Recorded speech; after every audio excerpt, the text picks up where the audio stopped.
Championship Wrestling, bringing you great wrestling action, sanctioned by the NWA, National Wrestling Alliance.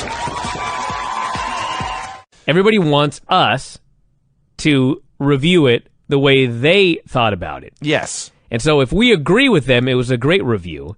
If we don't agree with them, it was a bad review.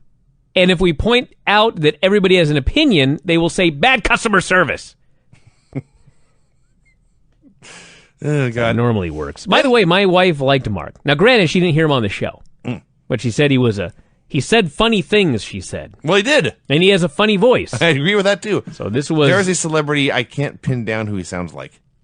Beavis. Driving me nuts. There's almost, not Woody Allen. I don't know. So, NWA Championship Wrestling, January 25th, 1986. We are a week behind, but since they skip a show coming up here, we'll get caught up, I think, next week, actually. Next week, we will be all caught up. So the announcers are writing down the show. Magnum TA joins the announce desk to cut a promo on Nikita. So Nikita Koloff is just as intense and devastating as everyone said he was. But if Russia thinks I'm just going to lay down this belt, they're mistaken. Yes, Russia. Yeah. All of them. Not the Russians. No, Russia. the nation. The empire of Russia. If they think I'll step aside, they've got another thing coming. By the way, the show opened with clips of Ronnie Garvin pinning one man after another with his illegal punch, which I still not figured out why he's allowed to punch people right in the face. Why is that his finish? Why is that okay? Were there no rules? Was it relaxed rules here in the NWA in 1986? But I bring this up because there is a spot in this open where Ronnie Garvin is in the corner leaning against turnbuckles, and some jobber goes up onto the middle rope, and he's about to deliver the 10 punches in the corner. And before he has a chance to, Ron Garvin hits his punch, and the jobber flies 15 feet across the ring, lands dead in the middle, and then Ronnie Garvin goes and sits on him. And I just thought, people thought this was real. Yes. He hit him one time, and this caused him to fly from the middle rope all the way to the middle of the ring. That's legit like 10 feet at least. For real, 10 feet. I love this show. I can't do math, but if it's a 20 by 20 ring, and he goes from a corner halfway, the Pythagorean theorem, right? Mm-hmm. So how far is that? I would have to break it down, but somewhere around 12 and a half feet? More than that. 15 feet? I don't know. Anyway. I can figure out how far halfway from one corner to the other is. Yes. You could do the math if you cared. I don't. I do. Barbarian versus George South. Barbarian was extra grunty this evening. Is A squared plus B squared is C squared. Mm-hmm. So that's... A and B are both 20. 800. Mm-hmm. What's the square root of 800? That's the hard part. Damn it. Less than 30. I don't even know how to do a square root anymore. What the fuck is a square root? I don't even remember. It's two numbers that multiplied by each other, or one number multiplied by itself that equals 800. So 30 times 30 is 900, so it's less than 30. So 25. About 25. So 12.5! That's what I fucking said off the top of my head! All right. God, I'm a fucking genius. That's exactly right. Okay. Let's see what he got it. He flew 12.5 feet after being punched in the face. It's a grown-ass man that went that far. Yes. From a punch to the chin. From an illegal punch. Well, that's why he flew so far. He cheated. Where's Bob Geigel to make a ruling on this? I don't know. So, this match went too long. We were not off to a good start. They were suggesting that Ron Bass might be the man to match strength of the Barbarian. Yeah. I think not. Man. This went on for a long time, and then finally Barbarian slammed him in one corner, and since you did the math, he hit a headbutt from the other corner 25 feet across the ring. It wasn't 25 feet. He didn't go all the way across the ring. It was a good 20 feet, maybe. Let me tell you my favorite parts of this match. First off, Barbarian's very loud. Yeah. And the crowd is rather quiet. And all of a sudden, in the middle of it, the Barbarian just stops, and the crowd's quiet. And he looks around, and he just goes, "Hush!" And then they made noise. Yeah. David Crockett said he flew like an eagle. Flies like an eagle. That's what David Crockett said about the Barbarian. Which is ironic because the finish was a diving headbutt, and he was not flying like an eagle. His flying like if you threw a whale off the top rope, and it just splatted on the mat. It was so clumsy, but that's why I loved it. Because he's the barbarian, not the technician. No. It should be ugly. I liked this. And I asked who the ref was, and literally as I asked that, they said Pee Wee Anderson. That's right. Sometimes I think I am living in a simulation. For those of you who have done the math, yes, 28.3 feet. The distance. So 14. He flew 14 feet after he was punched illegally. Yes. That was goddamn close. You're very close. Manny Fernandez cut a promo. On Bob Berrien. I thought he said the ball bearing. I like Bob Berrien. And I thought it was ball bearing because he said it twice here. And then I heard at least two other people use that throughout the show. I thought they were playing a rib on him. This actually gave me an idea. The ball bearing. I'm going to search So Facebook for anybody with the last name Berrien. while you're doing that, there was a football player named Bernard Berrien. Really? Yeah. The Burn Berrien. No. So Manny proclaimed it was the year of the bull. He challenged all champions. He said he was a Mexican-American who fought for the country. He said he got 10 Christmas cards, not 9. You know, I have no idea what he was talking about. Then he said something about taking, and this is a quote, a long, short ride.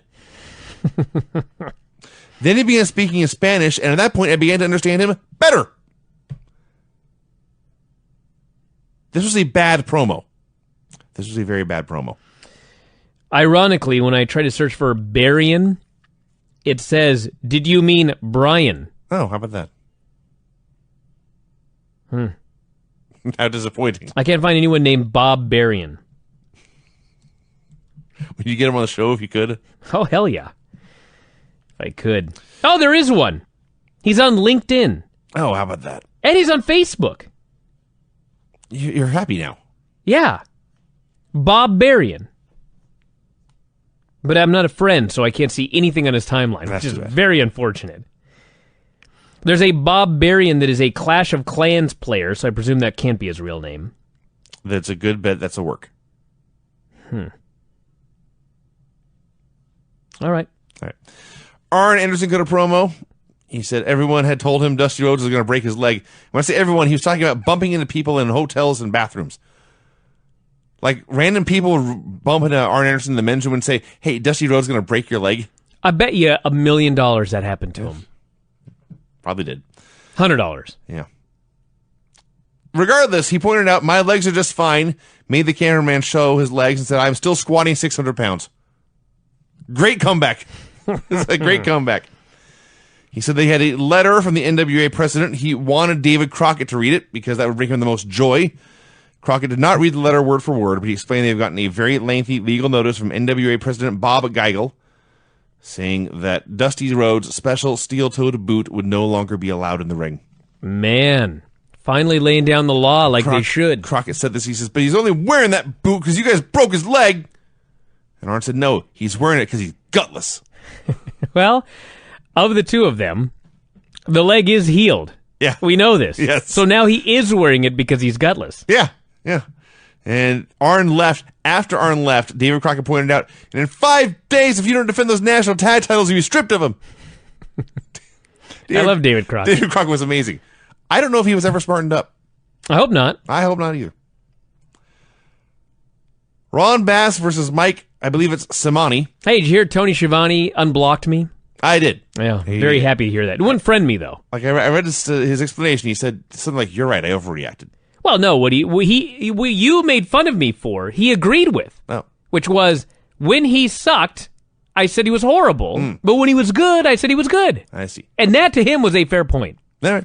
And then the best part is, I said, it's the greatest day in the history of our sport. And you know what he responded? No. Not yet. Meaning, I haven't friended you yet, motherfucker. And he still hasn't. I see.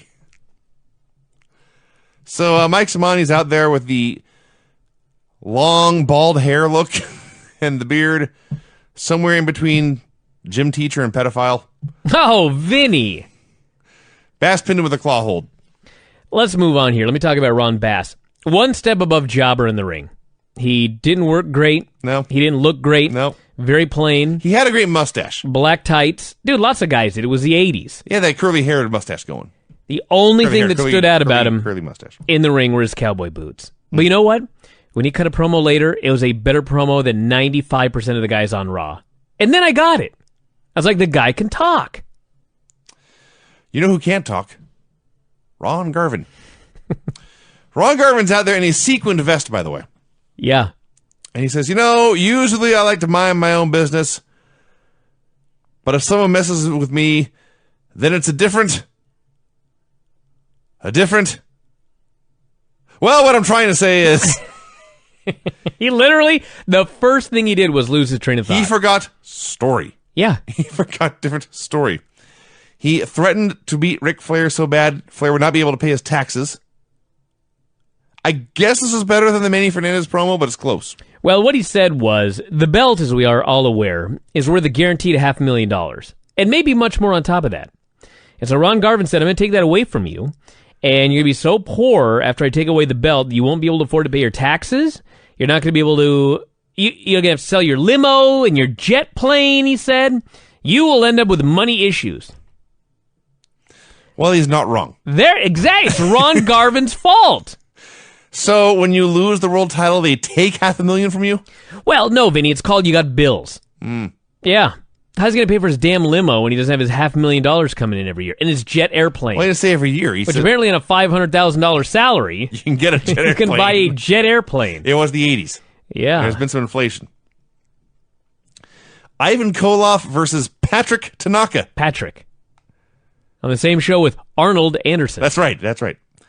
This was, in fact, Pat Tanaka from the Bad Company in the AWA and the Orient Express in the WWF.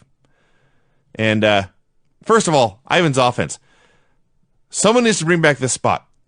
They're about a yard away from the ropes, and he's got both hands on Patrick's throat, and he's choking him.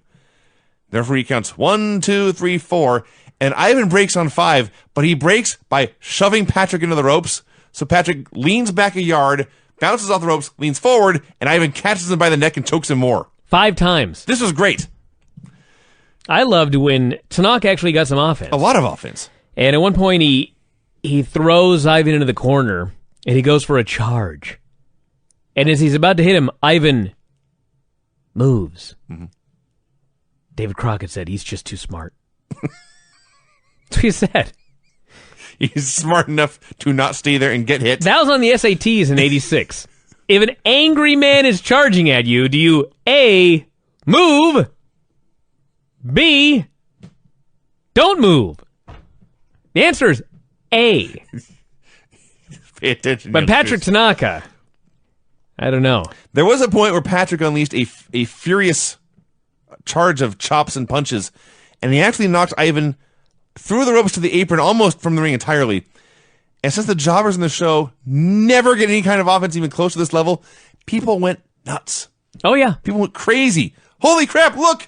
The guy knocked Ivan out of the ring. Crockett was going crazy for Patrick. Although he did keep mentioning he can't do that. Ivan Koloff is too smart. He even got to make a cover at one point. And finally, Ivan won with his version of the sickle, which is the sitting clothesline. Ric Flair cut a promo. I am not making this up. Flair cut a promo about how he had a great ass. Yeah. And someday, he would put on some blue jeans so the women could see it for themselves. But he's a nature boy Ric Flair, and he never wears blue jeans. Yes. He did wear a pink sweater. Yeah.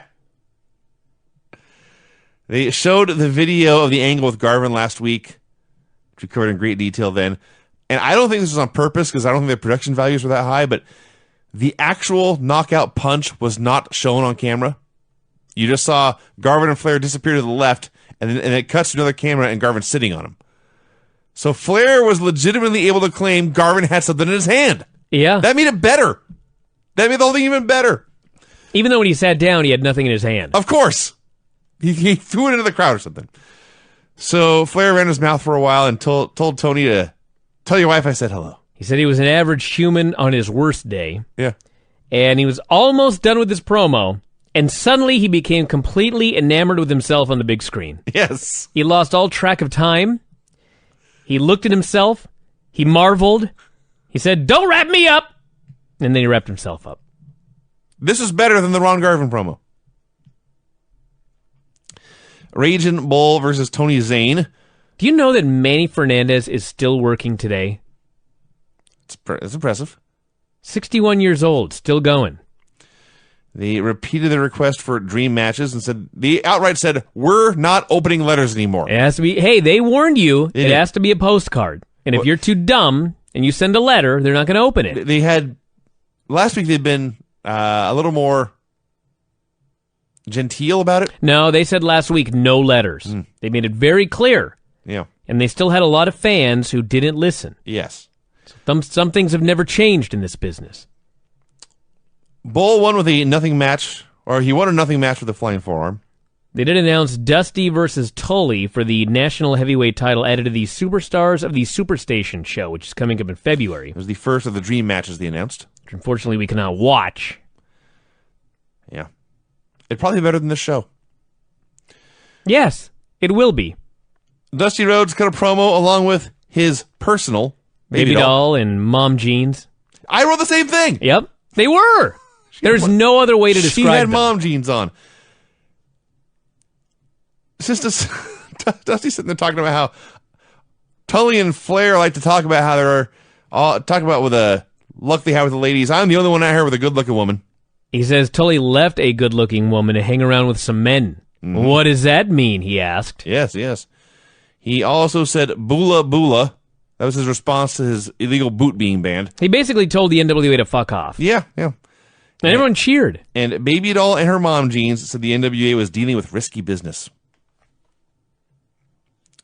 The Rock and Roll Express versus Thunderfoot and Bob Owens. Rock and Rolls were very fiery this week. Usually they just do hammer locks and chin locks for 5 minutes and hit the double drop kick. They were pissed off. Hey, these Midnight Express Jim Cornette fuckers under their skin. So they beat these guys up and they still won with a double drop kick. Should have heard David Crockett calling that double drop kick. You never heard a guy so excited about a double drop kick.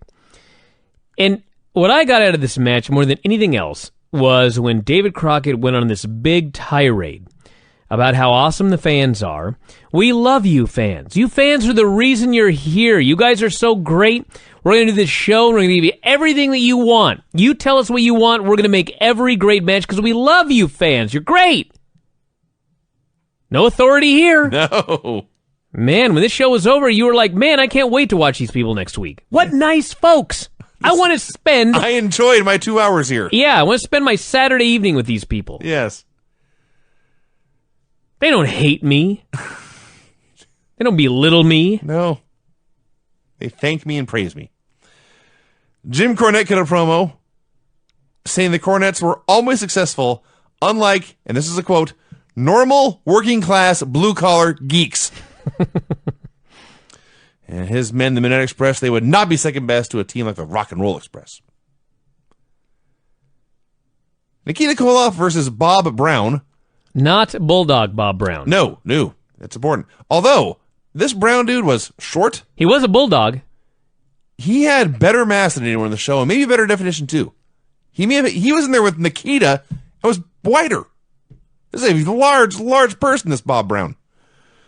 He got a lot of offense until Nikita cut him off and hit him with a sickle and pinned him. Then the Russians cut a promo. Oh, this was the best. Ivan was a great promo. I got to give it to the guy. I thought he was a really, really good promo.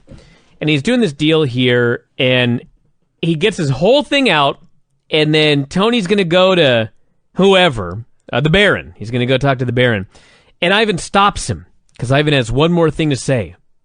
He goes, by the way, I learned that the Road Warriors' real names are not Hawk and Animal. No. First off, you don't say? Detective work.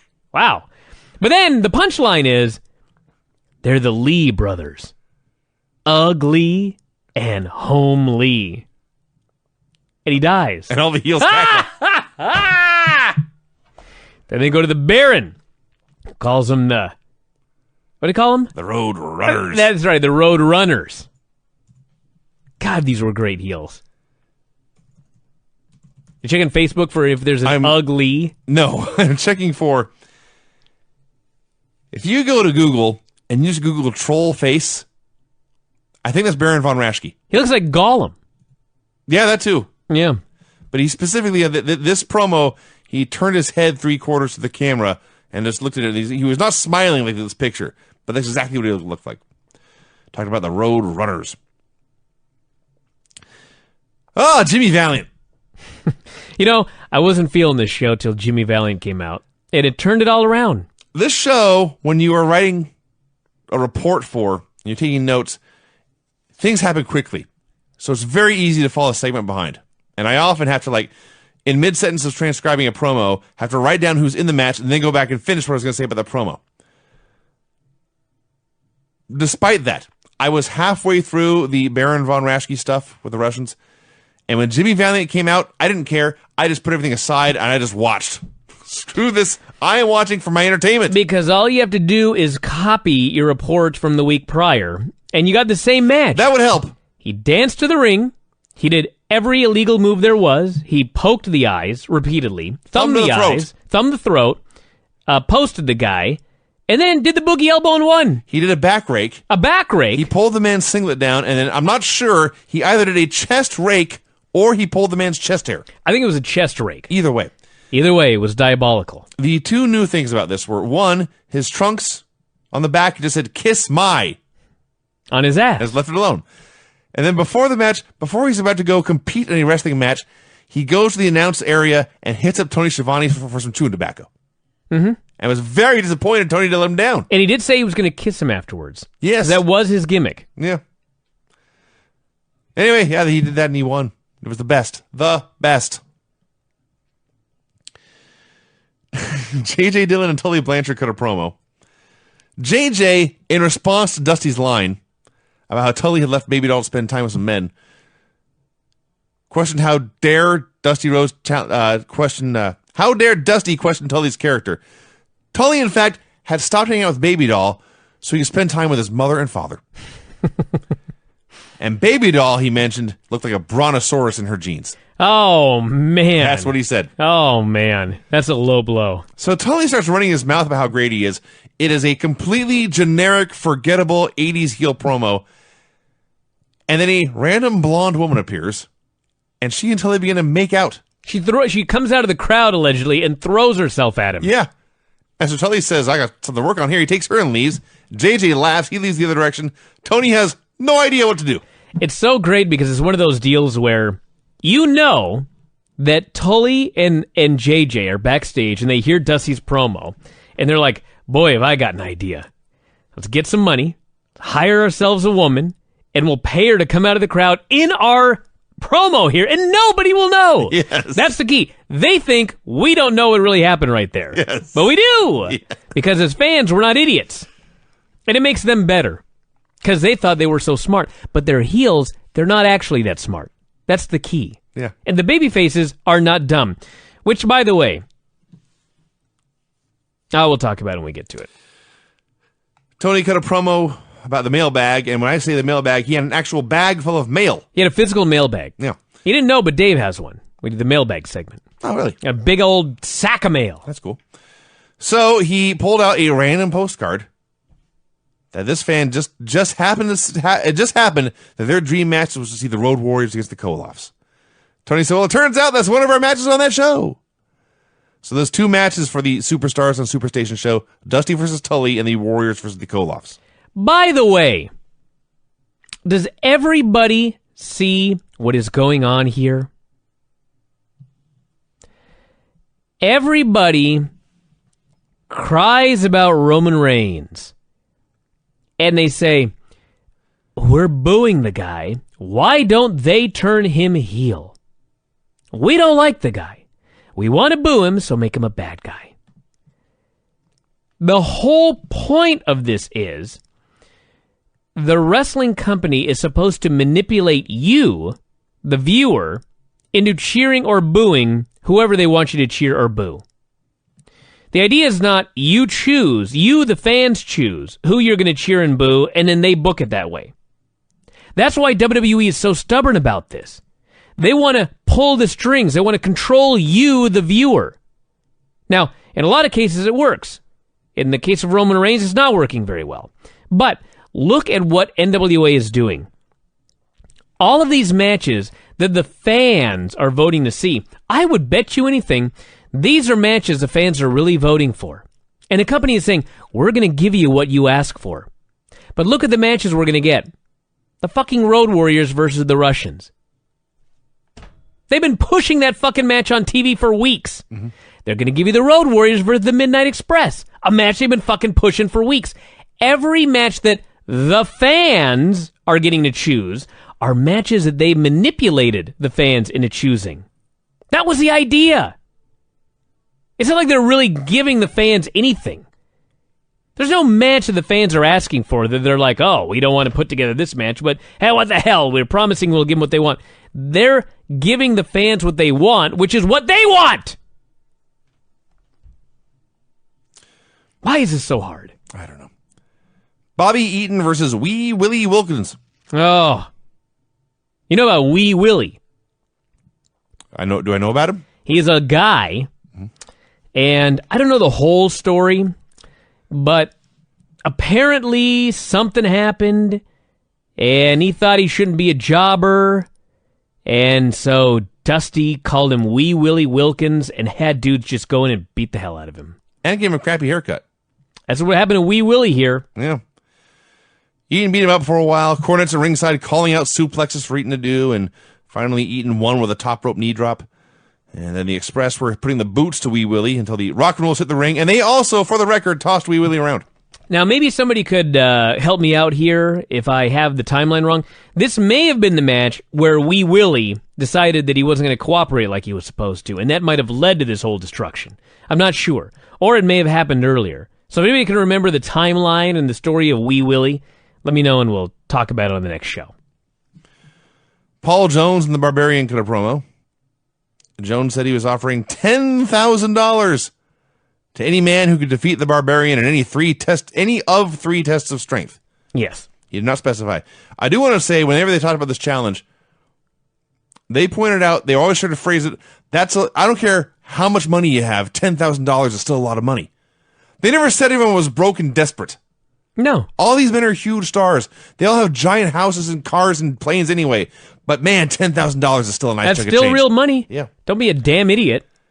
The other highlight here was a fan. They chanted Weasel at Paul Jones before Bobby Heenan, well, I don't know if he stole it, but it ended up associated with him. A fan held up a sign that said, and I quote, Weasel, W-E-A-S-L-E. Can't win them all. Ron Garvin versus Mark Hawk. Was this the worst wrestler you ever saw? I think so. He was way up there. You were way, way better than he ever was. God. On my worst day. My worst day, I was better than Mark Hawk. You're like Ric Flair. I was. On your worst day, you were better than Mark Hawk. This dude fucked up taking a schoolboy, which I didn't know was possible.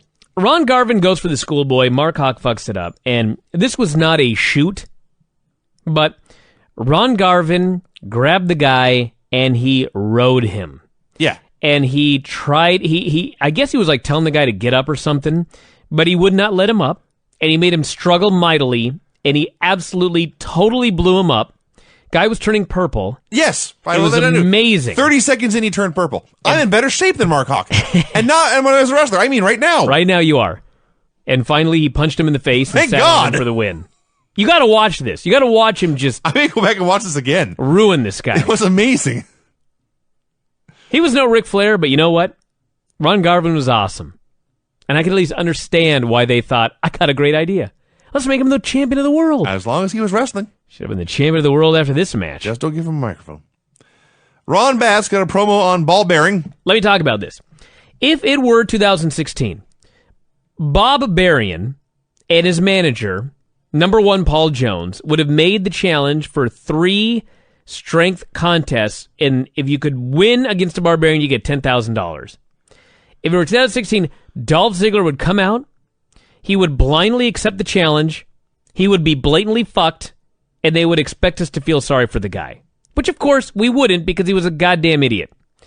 Ron Bass comes out here, and Ron Bass says, I'm just a fella trying to make my way in the world. I'm just a cowboy. But you know what? At $10,000 is a lot of money. Piqued my interest. But I don't trust you, Paul Jones. And so, before I take you up, I want to know what the contest rules are, what the tests of strengths are, and I want it in writing. Because even though he's just a simple cowboy trying to make it in the world, he ain't a fucking idiot.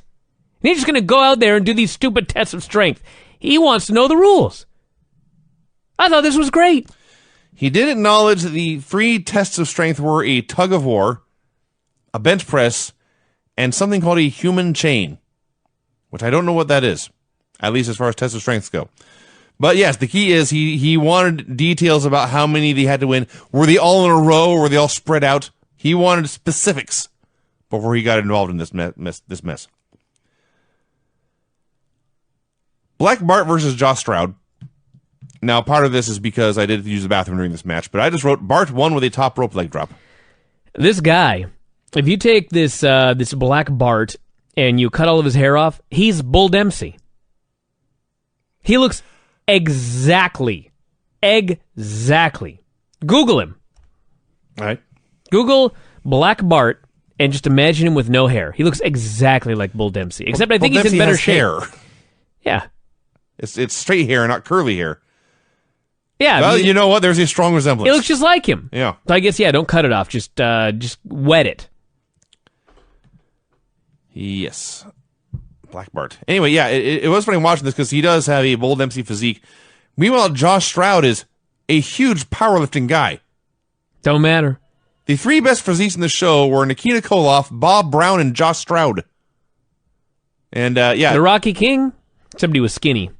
Josh Stroud and Bob Brown were big. And all I could think was, if Vince McMahon were running the show, there's no way Black Bart gets a win over Josh Stroud. No, hell no. No. He'd be doing bullfit. Magnum cut a quick promo, vowing he would never lose the U.S. title to a Russian. His only fear in life was a Russian putting that belt around his waist. That's right.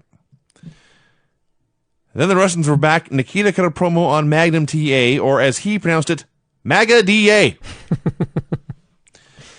There's a controversy, at least there was last year. I don't know if it was this year or not.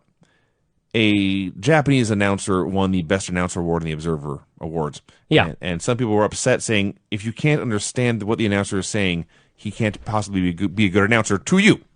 Now, it's incorrect, but go ahead. Well, the reason I bring it up for Nikita, I don't have any idea what he was saying. He was, as far as enunciation, much worse than Ahmed Johnson. But when he was speaking, I couldn't take my eyes off the screen. He had me captivated. I have no idea what his point was, but I enjoyed this immensely. If I'm watching a match in New Japan, and it's Tanahashi versus Nakamura, for example, and I watch one of them, and Matt Stryker is calling commentary, and maybe Matt Stryker has a bad day, and he's in Matt Stryker mode, and he's just being an idiot, and making up facts, and doing whatever. But it's in English! And then I watch the same match with the original Japanese commentary, and I can't understand a word they say, but their enthusiasm is so infectious that it adds significantly to the match. Guess which one was the better announcer? The guys in the language you don't speak. That's right. Yes. They vowed to put Magnum out of wrestling for good, and I'm almost positive Ivan said this. He was talking about how since the fiendish Americans had intentionally injured Crusher Khrushchev, the Baron von Raschke had been loaned to them for X amount of American dollars. It's secret. I'm almost positive he said X amount. He did. All right. Good. I'm validated. Baron von Raschke versus Rocky King. They claim the Baron had returned to Germany and destroyed the entire Olympic wrestling team one at a time. Wow. So, the finish, Rocky is running the ropes. And I guess he was supposed to miss a drop kick. It just looked like Baron stepped to the side and Rocky flew up in the air and landed on his back. And then the Baron finished him off with the claw hold, and they all celebrated together, held up his arms. And I said this last week and I say it again. I do not buy this skinny, fat old man as any kind of threat to the Road Oh, Warriors. man, he'd kill you even today. I'm sure he would. He'd kill me. Yeah. He would not kill Hawk and Animal. He's not wrestling a Hawk and Animal tonight. He's wrestling the Rocky King. But they were trying to build him as a threat to the Road Warriors. Well, we'll find out what happens when he gets in there with him. Maybe they'll kill him. Maybe they will.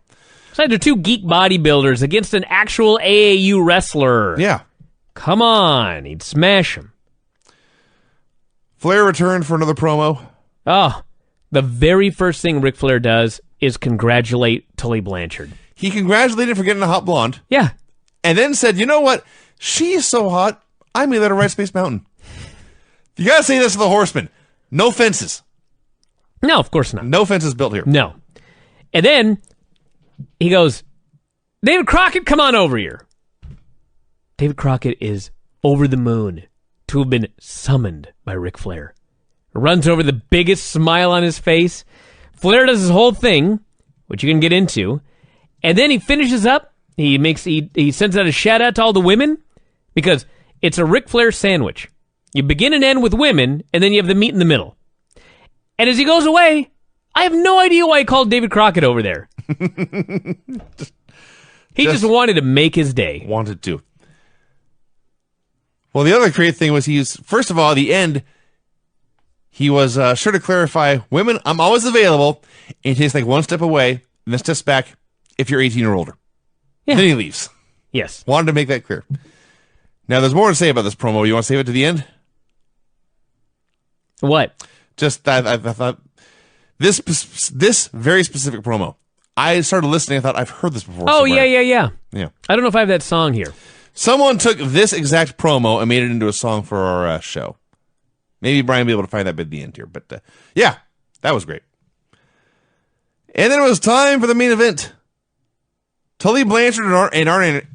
Start over. Tully Blanchard and Arn Anderson versus the Italian Stallion and Don Kernodle. So the Horsemen, they're going to give these guys... And Stallion and Kernodle had a lot more talent and a lot more experience than most of the jobbers in the show. They were giving them tons and tons of offense. And they're doing the bit where they're just doing arm ringers, and Tully will reach for the corner, and they'll pull him back to the middle of the ring. And he'll be on his back reaching for the corner, and they'll drag him to the middle of the ring. And after 3 or 4 of these, somebody screwed something up, and Tully was so close to the corner, he could not tag Arn. So he makes the tag, then he shouts, "Sit!" Then they pull him back to the corner, and then everyone just pretended it never happened. And even the announcers were like, "There's the tag, now Arn's coming in." No, I thought I saw a tag. I guess I was wrong. I loved when Tully kept trying to get the tag, and he was unable to, and David Crockett finally screams, "What's the matter with him?" Can't believe that he cannot make the hot tag in with these two geeks. Yes.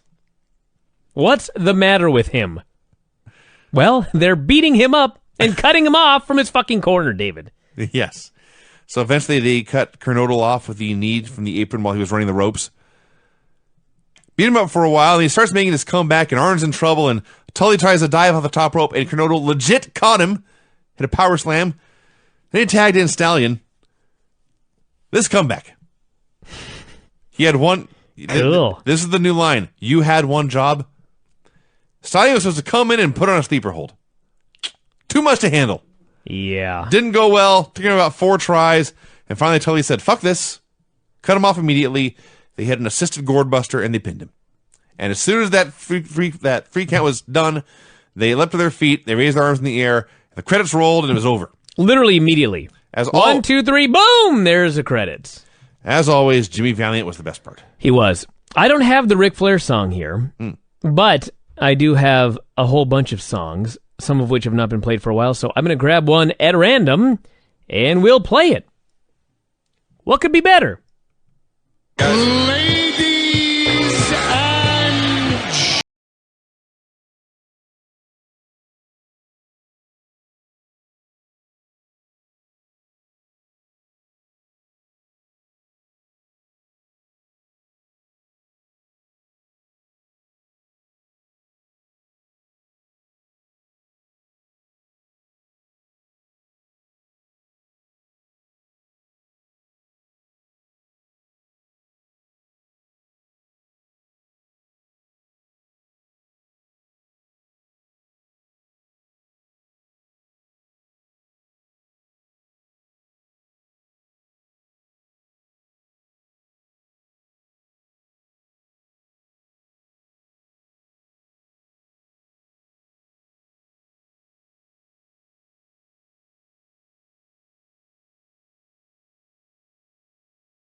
The fuck was I talking about? Hair? Me? You know what? I bet it was my haircut. Had to have been. All I know is I, on the phone, sound like Lance. Maybe, I thought that was Lance Storm until halfway through. I thought, wait, that's me. maybe it was Lance. I think it was me. Maybe it was Lance. All right, let's do NWA World Championship Wrestling. All right. Open with clips of the Rock and Roll Express and the Midnight Express brawling. And then Tony Schiavone gave us heartbreaking news. Oh, man. I didn't realize at the time. Yeah, neither did I. But I did at the end. David Crockett was not there. He was on special assignment. What does that mean? I don't know. No, I need to know. Well, I don't have I an can answer. only imagine what special assignment David Crockett sent David Crockett on. I watched this show. Because he's a mark. Yeah, Like, what can you trust him with? an autograph signing.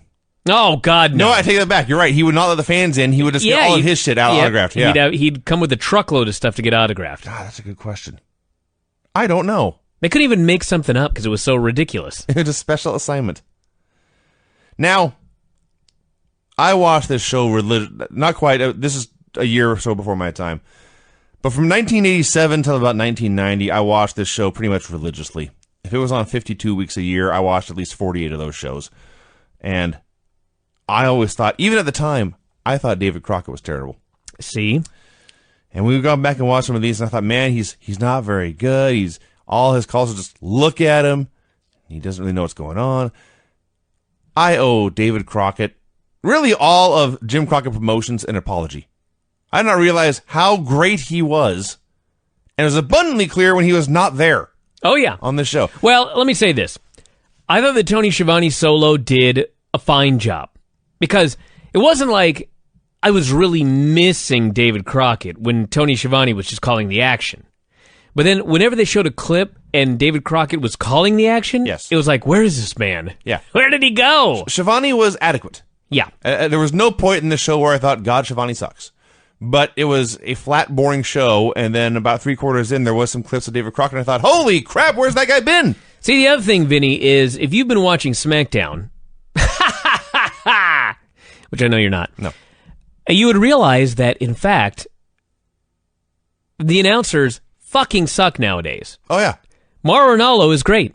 And when you watch him, you suddenly realize, holy shit, everyone else sucks. So it's not even so much that you owe David Crockett an apology.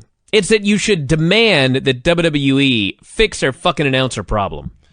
Because that's why he comes off so good, is because the guys today are so absolutely horrendous. Yeah. Horrendous! Well, there's many problems they have that they seem to think are just fine. So they are what they are. Clearly, Vince is not watching these tapes that are going up in Of course the network. not. Are you kidding?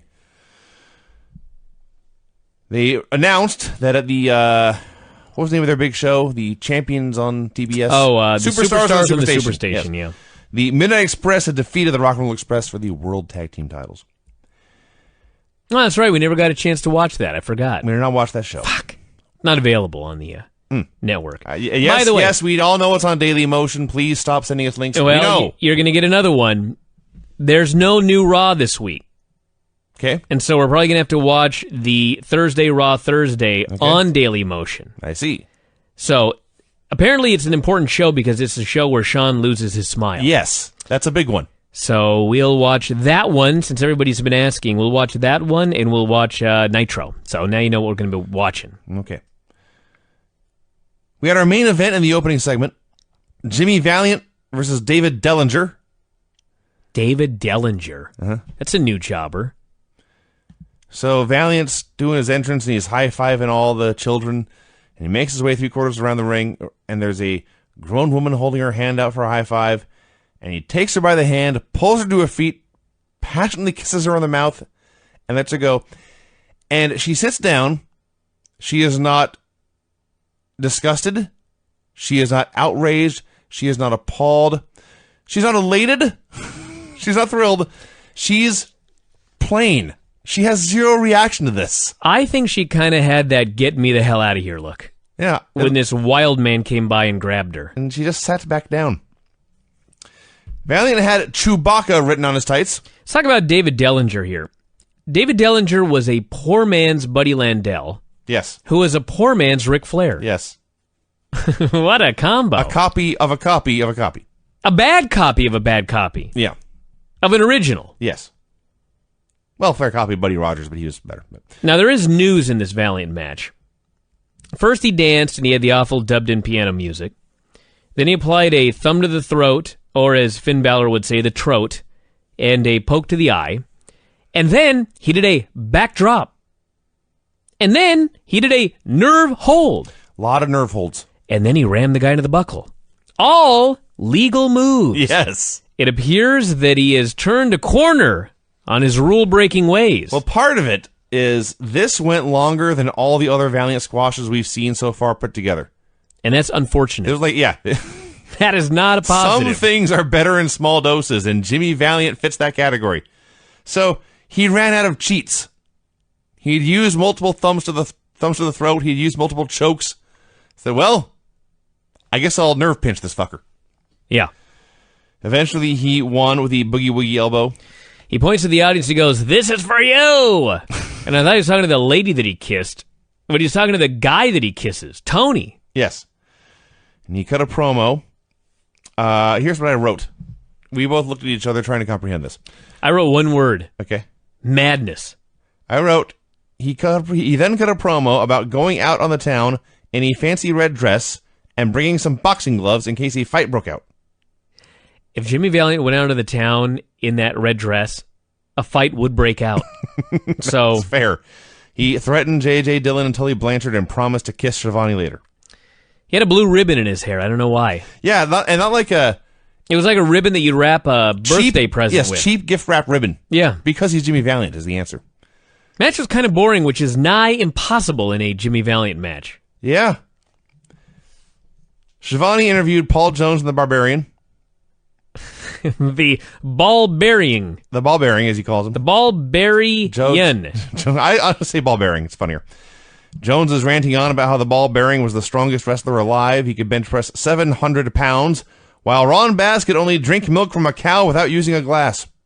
Anybody can do that, he said. Yeah, and then he said, but not me, I'm too high-cultured or something. He refused to give the rules of his test of strength challenge, but he promised that Bass would be embarrassed. He says, don't worry about the rules, just worry about if you are stronger than the ball bearing. The embarrassment is going to be on you. This was a bad promo. Yeah. But I loved it. And just wait till later, when he comes back. The Road Warriors squashed Brody Chase and Trent Glover and pinned them with a Doomsday device in 2 minutes. Kent Glover. Oh. Trent Glover? Excuse me, I'll correct that. K. There was this great spot in this match. It's just a total squash, and the Road Warriors are killing these fuckers. So, Hawk does some big move, and then he drops down and makes a cover. And the referee drops down a count, and Hawk leaps off of the man and glares at the referee. So offended that he had the nerve to count. And he fucking covered the guy. There are days, I always thought that Animal was the slightly bigger of the two. Hawk looked way bigger here. It's a different kind of big. Yeah. Animal is much thicker and more powerful. Hawk was a lot more show muscle. So his muscles stood out. Well, it's just a different frame. All right. Like if you've got it's hard to explain. I'll give you the example with me. Okay? Mm-hmm. I have tiny bones. Mm-hmm. I have little bird bones. All right. And so I put a little muscle on me and I look way bigger than I weigh. All right. Like I tell people I'm 155, it's hard for them to believe. But if you take a guy who's got like real thick bones and you put a little muscle on him, he doesn't look he doesn't look quite as muscular. Because you don't have the it's hard to explain. The bicep to wrist ratio. Yes, exactly. Mm-hmm. I have a much larger bicep, and even if my biceps are smaller than another guy, sure. If he's got a wider wrist, he's going to look. I see. That's basically what's happening here. Hawk was more a bodybuilder style physique, and Animal was a guy that literally looked like he benched 800 pounds. Yeah. Which is probably close. A brutal beating this match. Yeah. But nothing compared to what was to come. So they go to break. They come back. The Warriors are cutting a promo on the Russians. They said the Russians claimed superiority, but the only thing they were superior at was being a lowlife. They dared the Barbarian to try them out in the ring if he thought he was stronger than them. Animal bragged about being the 3-time tag team of the year. He challenged the Russians to any match where they couldn't run and hide. How many matches are there where you can run and hide? Well, a real one, a normal one. Oh, just in the ring? Yeah. You hide out of the ring? Well, you hide in the locker room. I see. You run away. So presumably he wanted a cage match or a chain match or something. And then Paul Ellering added they had their eyes in the Midnight Express. I watched a cage match this weekend with Roy Nelson, and that fucking ain't going to help. Ron Garvin versus the Golden Terror. I was thinking about the Golden Terror here.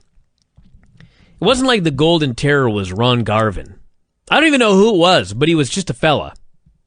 I mean, he worked elsewhere, I'm sure, but what was wrong with him just being a jobber? Had to be a masked jobber. Why did he have to be a masked jobber called the Golden Terror? Whose identity was being protected? Yeah. I don't know. It's weird. So they're doing a squash. And Garvin must have liked this guy because he didn't beat the shit out of him nearly as much as some of these other jobbers. No. But he was chopping the dude, and Terror chopped him back. At that point, Garvin had enough, so he whips him into the buckle. Terror takes the buckle, bounces out, and Garvin catches him coming out with a knockout punch. He decides this is not enough. He gives the Golden Terror some gentle slaps to the face to revive him, gives Terror a chance to get back to his feet, and then punches him out again. You know, we've been talking about this show for a long time, and I still have not been given a good explanation. Nobody has any idea why Ron Garvin's knockout punch was legal. It's an illegal move. Just like the Big Show. No one's allowed to throw a closed fist punch except the biggest fucker in the whole company. Yes. And that's his finish. Doesn't seem fair. No, it does not. And then, after this match, it's Ron Garvin versus the Golden Terror. And across the screen is a crawler that says, more high-flying action to come. And the screenshot, I believe, was a snapmare. Yeah. Which technically one man was flying. So they go to break, and they come back, and Garvin does a complete stream of consciousness promo. He had a train of thought that just kept rolling, and he was going to follow it wherever it went. Oh, man. He thanked the fans for the cards and letters. He said if you lost a ball game, you didn't quit, you tried harder. Let me say exactly what he said here. Okay. This is virtually one sentence. He goes, "Thank you for all of the cards and letters. I can't answer them all, but I'll do my best, and I'm proud to be an American." They mentioned something he had just gotten his citizenship. What did the fuck did that have to do with cards and letters? I don't know. And you know what else was weird? He's talking about Flair. And he goes, "Rick, I'm going to get you. Maybe I'll get you here. Maybe I'll get you there. But I'm going to get you." Now, this was not just random, because they did a Flair-Garvin match in December, which they played on TV clips of at least twice. And this is an ongoing storyline. Do you know when he beat Ric Flair for the NWA World Heavyweight title? About 18 months after this. September of 1987. Yeah. Holy fuck! Another 2 years of this. I'm assuming, I know at some point he does some other stuff. He I hope so. He goes to the back burner and then returns. I see. He's not a top contender for 18 months and then wins. We'll see. I'm almost positive that's true. What a build to this title match. He also threatened to two things. He said he was going to beat Ric Flair and shut down Space Mountain. Then he claimed... He may have achieved that. Yeah, he may have, actually. He then claimed that Ric Flair, all he has is the figure 4. And yes, I got my knockout punch, but I'm a complete wrestler. Yeah. Ron Garvin. And Ric Flair's not. No. He's got one move. Yeah. That he never wins with, by the way. Yes. You should have mentioned Flair's cradle. Had a good cradle. Ron Bass versus Larry Clark. As I watched this, I thought Larry Clark was terrible. And by the time I ended, I realized, no, he was not terrible. In fact, he was a perfect jobber. Skinny fat, balding, great bumps, fine selling, and the worst offense you ever saw. You mentioned that he looked like an old wrestler we used to work with, Fender Gibson. Yeah. And it was during this match that I realized that Fender Gibson had a physique like a guitar. Yeah. I never thought of that before. When I looked at him, I was like, he looks like a guitar. Yes. Which is what Fenner Gibson looked like. Yeah. Long-ass skinny neck, wide around the bottom, and if you put him on a stand, skinny legs. Exactly. Wow. Yes. And So Ron Bass was like the Beer City Bruiser. Ron Bass was like, I don't even know. He was like Ted Arcidi in here with Larry Clark. Just huge. But my point about Larry Clark is he's everything you want a jobber to be. Because everything you throw at him, he will sell the Dickens out of and make it look great. The Dickens. I just made that up, yeah. Then, when he's on offense, he's so bad, everyone will cheer for you to go back on offense again and cut him off. So, Bass, the gimmick is, he's a big, thick, strong guy anyway, but the gimmick is he's going into the strength contest with the Barbarian. So, you got to prove that he's strong here. So, he does shoulder blocks, he does a lot of slams, just muscles the guy around. And eventually, he got the pin with a claw hold. He is a strong man. He is a strong man. But not as strong as the Barbarian, as we'll find out later. No. So Bass then goes to cut a promo. He says, Paul Jones, no idiot. He was not, he did not blame Paul Jones for not giving away the stipulations to the strength challenge. But he is appalled at men like Jones, who make a living off the sweat and work of another man like Jones is doing the Barbarian. The ball bearing end. Did he say it too? Yeah, he did. Yeah. I think that's his name. Are we sure it's the Barbarian? The Barbarian? He dared Jones and the Barbarian to fight him in the ring, but bring that $10,000 because I'm not backing down. I gotta say, the man could talk. It's number one. Yeah. And number two, he had a squash match with Larry Clark, and then he goes over to do his interview, and his impeccably groomed handlebar mustache unchanged. Yeah. Like, not a hair out of place. Not a whisker out of place. No. That was impressive. Shivani interviewed Baby Doll. To be fair, she was not the worst promo of all time. No. She was no Deborah McMichael, but she was okay. She was, I wrote adequate. Sure. I did note Dusty would have been better. I think that's fair to say. She claimed Dusty was not there because he was filming scenes in Willie Nelson's movie. Did Willie Nelson make a movie? Well, look that up. So she cut a promo on Arn and the Russians saying America's team is going to come back and get you guys and just whatever. Willie Nelson. Let's see here. He's got a long Wikipedia. Well, yes. It's surprising. Let's see. Oh, my God. Discography and other works. There is a section for films, and you actually have to click a link for further information. He has appeared in many films, it says, and that is correct. It looks like about 30. Oh. And in many of them, it says he plays himself. I see. Austin Powers, for example. So let's see. If she said, he had a Red-Headed Stranger and Stagecoach, which both came out in 1986. So I would presume, or Once Upon a Texas Train, depending on how long it took for production. Right. So he was making a movie at around that time. Oh, there you go. Who did he say was in it? Dusty Rhodes. Oh, Dusty Rhodes. Why don't I just do... the fuck? I can see the wheels turning. What the fuck am I wasting my time grind, for? grind. Dusty Rhodes, Willie Nelson. Anything come up? I don't see anything right off the top of my head, but I'll keep looking. All right. Barbarian versus Tony Zane. By the way, Dusty Rhodes probably has an IMDb page. If he's done anything. It's another good one. Tony Zane, not a skinny man. No, you know what's funny is if you're an older person, my age or older, and you are into bodybuilding, when you hear the name Zane, the first thing you think is Frank Zane. Mm-hmm. This fucker was not Frank Zane. No. No. You know who he looked like, actually, a lot? He was Lank Zane, except he was fat. That didn't make any sense. Nice try. That was a good effort. Most of you, if you did see Adrian Adonis, you probably saw the 400-pound transvestite Adrian Adonis at WrestleMania 3. If you go back 10 years, 5 years before that.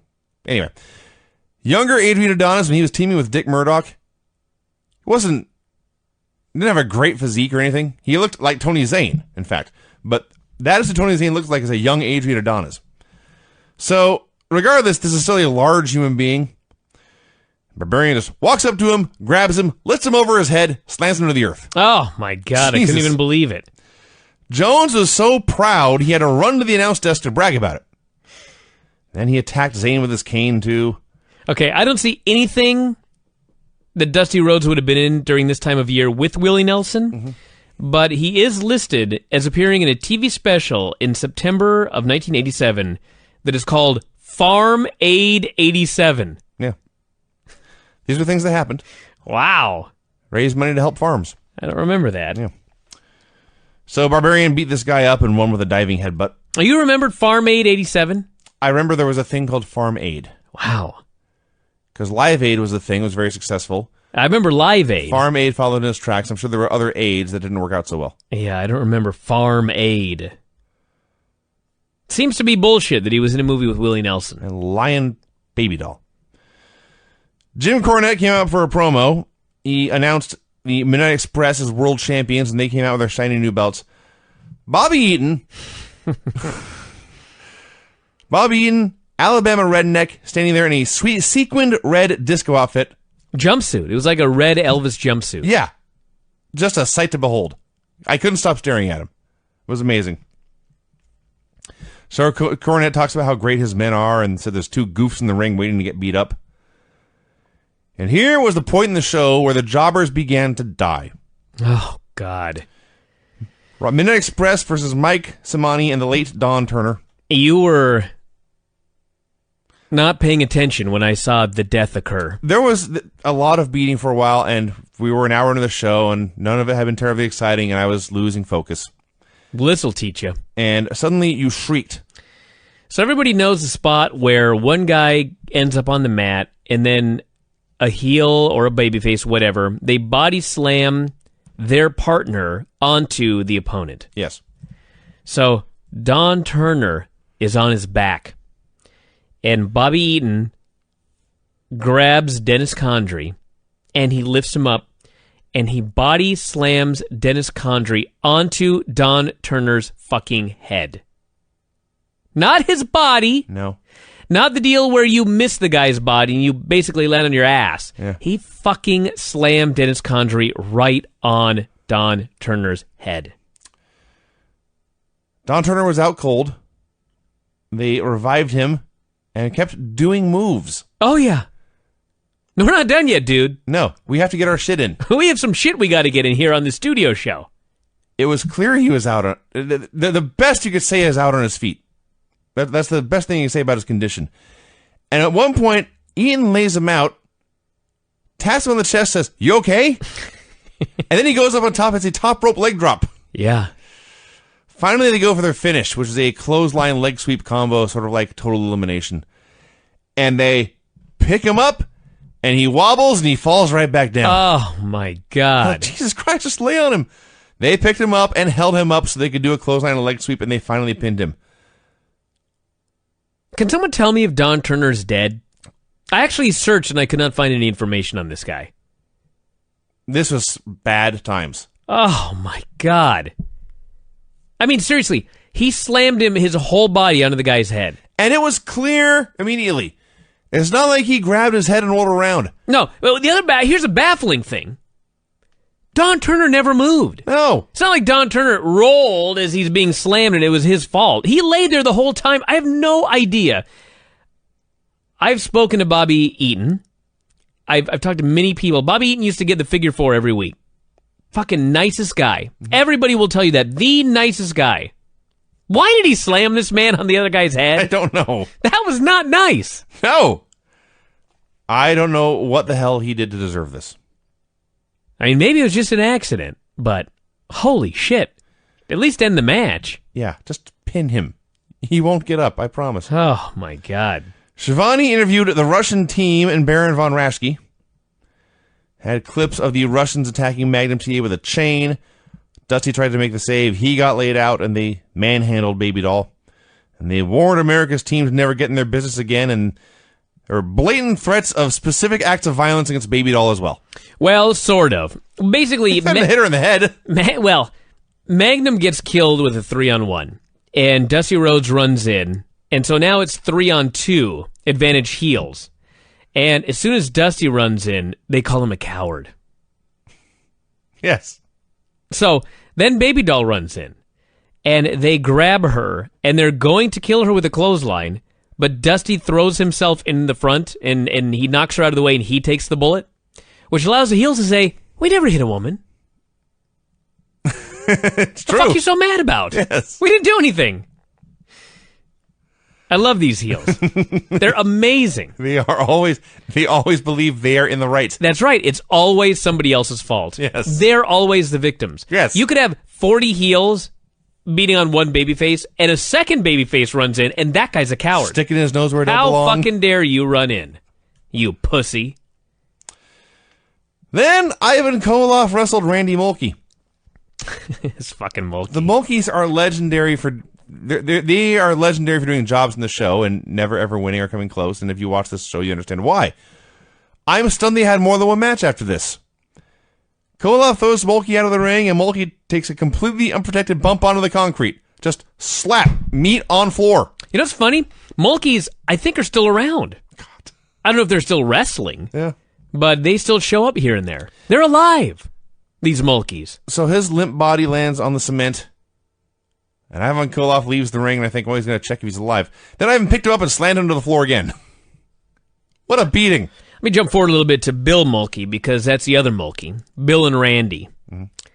Here's how you tell these men apart, okay? Randy Mulkey was the one that screamed and howled all the time. No matter what you did to the man, he was screaming and he was howling. Bill Mulkey looked like they dragged him out of a hospital bed. It's true. He looked so sickly. I have no idea how we can even pretend that this is real when you see Bill Mulkey in the ring. What commission would allow this man to step into the wrestling ring? That's criminal. I don't know. He was not an athlete. He had never exercised in his life, it appeared. It didn't look that way. No. So this match went so long that Randy Mulkey recovered from falling onto the floor and actually got some offense. And finally, Ivan hit him with a sickle and won. Cool. Tully Blanchard came out for a promo. He was getting drowned out by one fan who hated J.J. Dillon. I had trouble understanding most of what Tully said, and Tully was a good promo. But I believe he challenged Valiant to a tape fist match. Tully was an awesome promo, and him and JJ were an awesome duo. And I don't know what it was about Tully. I think it was actually the aviators and the suit that he wore every day. This fucking guy looked like a star. Oh, yeah. This guy looked like he had $1 million. Mm-hmm. And I really don't even know why. They always just mentioned Tully Blanchard Enterprises, and it was a portfolio of investments and securities that had him just making money all the time. But I mean, there were a lot of guys that came out in suits. Like J.J. Dillon wore a suit, and J.J. Dillon looked like he was a man who had a lot of money. Mm-hmm. But he didn't look like he was rolling. Sure. For some reason, Tully just looked like he was fucking rolling. Yes. And he was also only 32. He looked 45. Well, wrestling is hard. It was hard in the 80s. Yes. It's better today, I think. Tully's line, it was actually JJ's line. They were talking about sending Valiant on a vacation. And they said Tully's fists were named Venus and Mars, and they were going to send him on a galactic trip. Oh, yeah? Yeah. That's a different line. Paul Jones returned. This is the best part of the show. And yes, I am saying that about a Paul Jones segment. He was outraged. Outraged, I say, at the accusation that he was making money off the sweat of the ball bearing. He said Bass didn't have any guts in his body, and he's running his mouth, and now Bass is outraged. He hits the desk. He says, "You give me that barbarian right now." First, Jones begins to abandon an apology. This did not go well. Then Jones says, all right, you got it.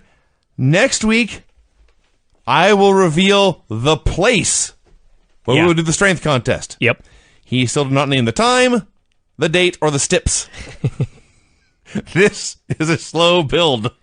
I just love that Paul Jones is simultaneously so terrible and so awesome at the same time. It's like, at the time, he had to be a shitty promo because he was no good. But if you compare him to guys today, he'd be unbelievable. Oh, God, yeah. Hey, I love Paul Jones. How the fuck could you not like Paul Jones? I believe this man believed what he was saying. Yeah, I believe he is number one.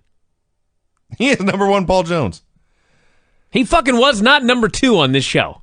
He was number one. Baron Von Raschke beat George South in the longest, most boring match I ever saw. Oh, my God. They mentioned during this match Tony had some history. He goes, did you know that in the 70s, the Baron Von Raschke and Paul Jones were tag team champions together? In the 70s, he repeats. Mm-hmm. I think it was the late 70s, he adds. This show was in 1986. Like, wow, this is... You know, it's ancient history today, Tony, but this was 9 years... This was less than that. This was 6 years ago. But they were, in fact, two-time NWA Tag Team Champions. Yeah. Baron Von Raschke and Paul Jones. Can you imagine this team? No. Somebody looked at these two men and went, "Put the belt's on you tonight." Didn't we go back and watch the 1970s NWA stuff, and Paul Jones was no good then? Hey, we need to go watch it again after this show. Maybe we do. Because I think you were wrong. I've been wrong before. Yeah, today at the Super Bowl. Yeah, well, indeed. Baron won with a brain claw. A brain claw. There were shouts of how boring this match was, and Tony Schiavone spent his time doing birthdays and anniversaries. And history. Yeah. Tully and JJ came back out for a promo, and my first reaction was... I know exactly what you're going to say. You were just here! Yeah. And then what did you decide? I'm so happy they came back. Exactly! This was a much better promo than their first one. Dylan noted that Dusty Rhodes had already gotten bored with Baby Doll. It was now just letting her walk around all by herself.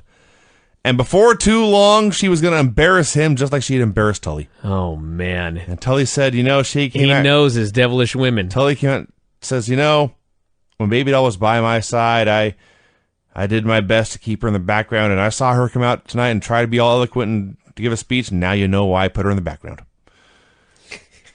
The burials on this show, they're so great.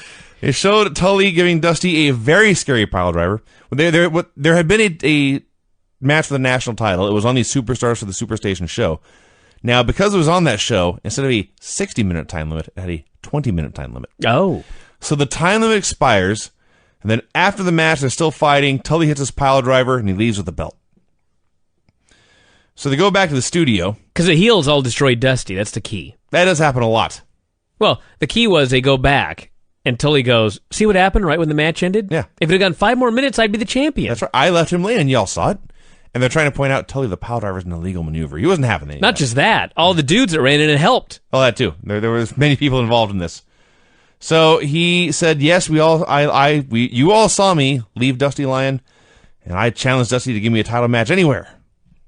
And what made this great was David Crockett doing commentary. Yes, that's what I forgot to mention. As the heels. How could I forget that? This was the first moment where I really missed him.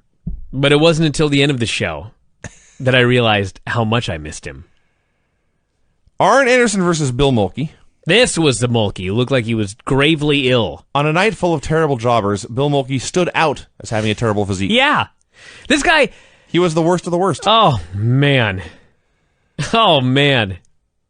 Now, you didn't like this match. I did not like it. Mm-hmm. It was the 14th boring squash. Yes. The night full of boring squashes. I would much rather watch Arn Anderson do a boring squash than the Baron or Ivan Koloff or most of these guys. Because Arn is great. That is fair. So he beat the hell out of this dude. He won with a gourd buster. Most important thing about this was Arn afterwards when he goes and he cuts his promo. Yes, the promo. And keep in mind, this is 1986. And Arn Anderson essentially references the smart fans in the studio. And he says, all of you know who the great wrestlers are. And it's guys like me and the Horsemen, not Dusty Rhodes. And folks cheer. Because smart fans preferring bad guys is not fucking anything new. No. It's been around forever. Yes. He acknowledged that the Four Horsemen and the Midnight Express were the people who sold the tickets. Also, by the way, he pointed out that while I'm on TV every week defending my TV title, U.S. champion Magnum TA, national champion Dusty Rhodes, nowhere to be seen. It's true. And he's right. Well, he is the TV champion. That's his job. It's part of being that champion, yes. Nikita Koloff beat Big Bill Tab. Who was smaller than Nikita Koloff. Well, that's true. He was medium Bill Tab. The highlight was Nikita doing the neck snap and shouting something about the stinking Road Warriors. I can't understand a word he says when he's speaking. I know. But he calls them the Road Warriors in a match. I hear everything. He spoke perfect English. But when he did his gimmick, Yeah. he couldn't speak anything. Yes. The Rock and Roll Express cut a promo. God, this... I realize that Jim Cornette is a heel. But on this show, all of the heels are speaking the truth. And the babyfaces are such dicks. Oh, yeah. Ricky Morton. Little Ricky Morton. The greatest babyface of all time, some people would say. Which is not true, especially after this promo. Comes out and he calls Jim Cornette's mother a horse. Says she has alligator bags under her eyes. Yes, Cornette had a line about how Mama Cornette bought horses named Dennis and Bobby, so they could win the Kentucky Derby. And Ricky says Mama Cornette should be running in the Derby. And then, after he calls her a horse and says she has alligator bags under her eyes, he threatens to reveal, I believe, that Jim Cornette's mother is a whore. Specifically, he was going to tell the world how she made her money. Then he said, if you know what I mean, dude. Yeah. Wow. Well, you see, he was trying to bait the heels into giving them a rematch. It's not just that. But as we'll get to when we get to the Road Warriors match, they just lost the tag titles. Mm-hmm. They're not crying. They're not joking. No. They're fucking pissed off. Mm-hmm. And they're determined to get revenge. Yes. How novel. Indeed, indeed. So they showed the finish to the tag match. I found out why David Crockett wasn't here. All hail David Crockett. He died. He had a heart attack in the middle of this match. I see. Don't do that to me, dude. What, I mean, right now in the middle of the show. So, the finish of the match I will describe, but it's not what's important. There was a ref bump. One of the rock and rolls got hit with the tennis racket, and the Minutes got the pin. The key is that David Crockett was on commentary at ringside. So he's marking out for everything the Express do. And then when there is chicanery, he feels a duty to try to prevent this wrongdoing from going down. So it's Morton's in the ring alone, and like Cornette sneaking up behind him. Cornette gets dragged into the ring, and Crockett loses his shit. Cornette's going to get beat. And Crockett says, yeah! But then Condrey, whoever is coming up behind Ricky, and Crockett is screaming, look out! Behind you! And they lay Ricky out. Gibson's still brawling on the floor. Crockett's yelling at him, Robert! Get in the ring! Ricky needs your help! Gibson doesn't hear him. The match goes on. The racket shot happens. The ref is revived. And Crockett is screaming, no! No! And the ref counts 3, and Crockett screams, no! It's the cry of a man who has just witnessed a murder and realized he has done nothing to stop it. He just let it happen, and now he feels guilt.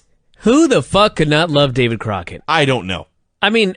But I must have been a terrible child. He was so outraged at this wrongdoing that I was outraged. I could not believe what I was seeing in the ring. Just because of David Crockett. Yeah. I was living vicariously through this man who was so passionate about it. He was amazing. You know, while you were doing that rant, I got a text here. Swear to God. It says here, from CNN, 2016 is the year of the monkey. Ah! What a weird coincidence. I thought you were actually going to say moose. No, maybe they were watching Ring of Honor and thought that it was important. You want to clarify? Yeah, despite the erroneous reports of Stokely Hathaway. Yeah. We must correct him and say it's the year of the monkey. So, they go back to the studio. And my other thought on the Rock and Roll Express, and this is nothing new, but is Robert Gibson the luckiest wrestler of all time? Let me think about this. He was a good wrestler. Yeah. Who got his wagon hitched to a great wrestler. Yeah. And they're doing this promo, and Gibson's really bad. This is a terrible promo. He's mumbling and doesn't really have much to say. And then Ricky takes over, and by God, Ricky Morton was great. Holy shit, this guy could talk. And he's going off about how they're going to get their revenge. They can't wait to get their hands on the Midnight Express, and they're going to get their hands on Cornette, too, and rock and roll is here to stay, baby. And, I'd have bought a t-shirt after this. Then we got the Rock and Roll Express versus Paul Garner and Lee Peck. They didn't make him that big back in the day. That's true. There was no quadruple X.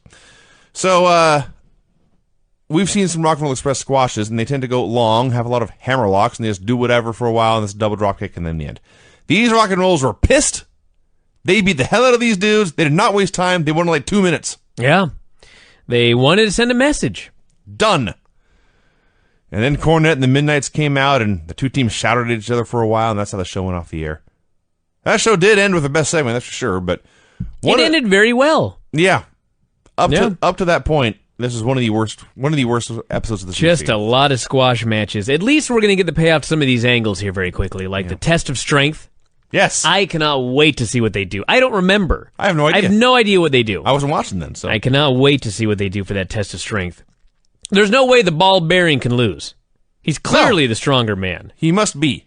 They must build this up for a while, and Bass has to be the first man to challenge him and lose. God, Paul Jones on the show. All you can do is drink milk out of a cow. Anybody can do that. What the fuck does that mean? Well, it means you go right to the barn and drink it right from the udder. Oh, wow. Yeah. I have no idea what that meant. Well yes? Gotta do Raw. Oh, God, I fucking forgot. See, it can happen anyway. You're gonna be mine all night long. Emails and tweets saying, hey, what show are you guys doing? Guys. It doesn't matter, Vinny. Don't bother. All right. They'll never get it.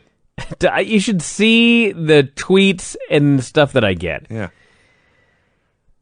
It's a year ago today. No, you idiot. 30 years it's ago 30 today. years ago today. Key difference. 30 years ago today. You're right. / this week. Yeah. So what you do, everybody, is you look at a calendar, and then you go back 30 years, and that's the show we're watching. I understand there's a little confusion because when we watch Raw and Nitro, it's 19 years ago, also this week. But that's how this works, okay? the show opened with tragedy. Or, if you're on Apple TV, whichever one is a check mark by it, the next one! Yes. Or, listen to the last show we did. We give the date. Do the one after that. Had a week! Yeah. So, February 15th, 1986, the show opened with tragedy. As they said, David Crockett was still on assignment and not on this show. Where the fuck is he? Only David Crockett could be so incompetent as to not finish his assignment in a full week. Even Tejo Khan made it to the show. And he's from Mongolia or something. Singapore, yes. Wherever. Why is everyone from Singapore? What's with Singapore? Who's everyone? Him and Kevin Sullivan has been at times, I think. Random guys, you know. Tony Schiavone, then, he always does this, but he lists off the names in the show, and maybe it's just me, but this felt like he listed off 100 men. He just went on and on and on. Did you mention Ron Rossi? He did not, but Ron Rossi worked the opener against Jimmy Valiant in a terrible match. Oh. You mean in a Jimmy Valiant match? Because it's the same one he always does. It was worse for two reasons. It went more than 2 minutes, and Ron Rossi is as bad as him, but with zero charisma. Oh, man. Yeah, I apologize when I was talking about Tough Tim Hughes. That was the first jobber name I saw, Ron Rossi. Tough Tim Hughes is 1,000 times Worked better circles than around Ron Rossi. Yes. This guy was among the worst jobbers I've ever seen on this show.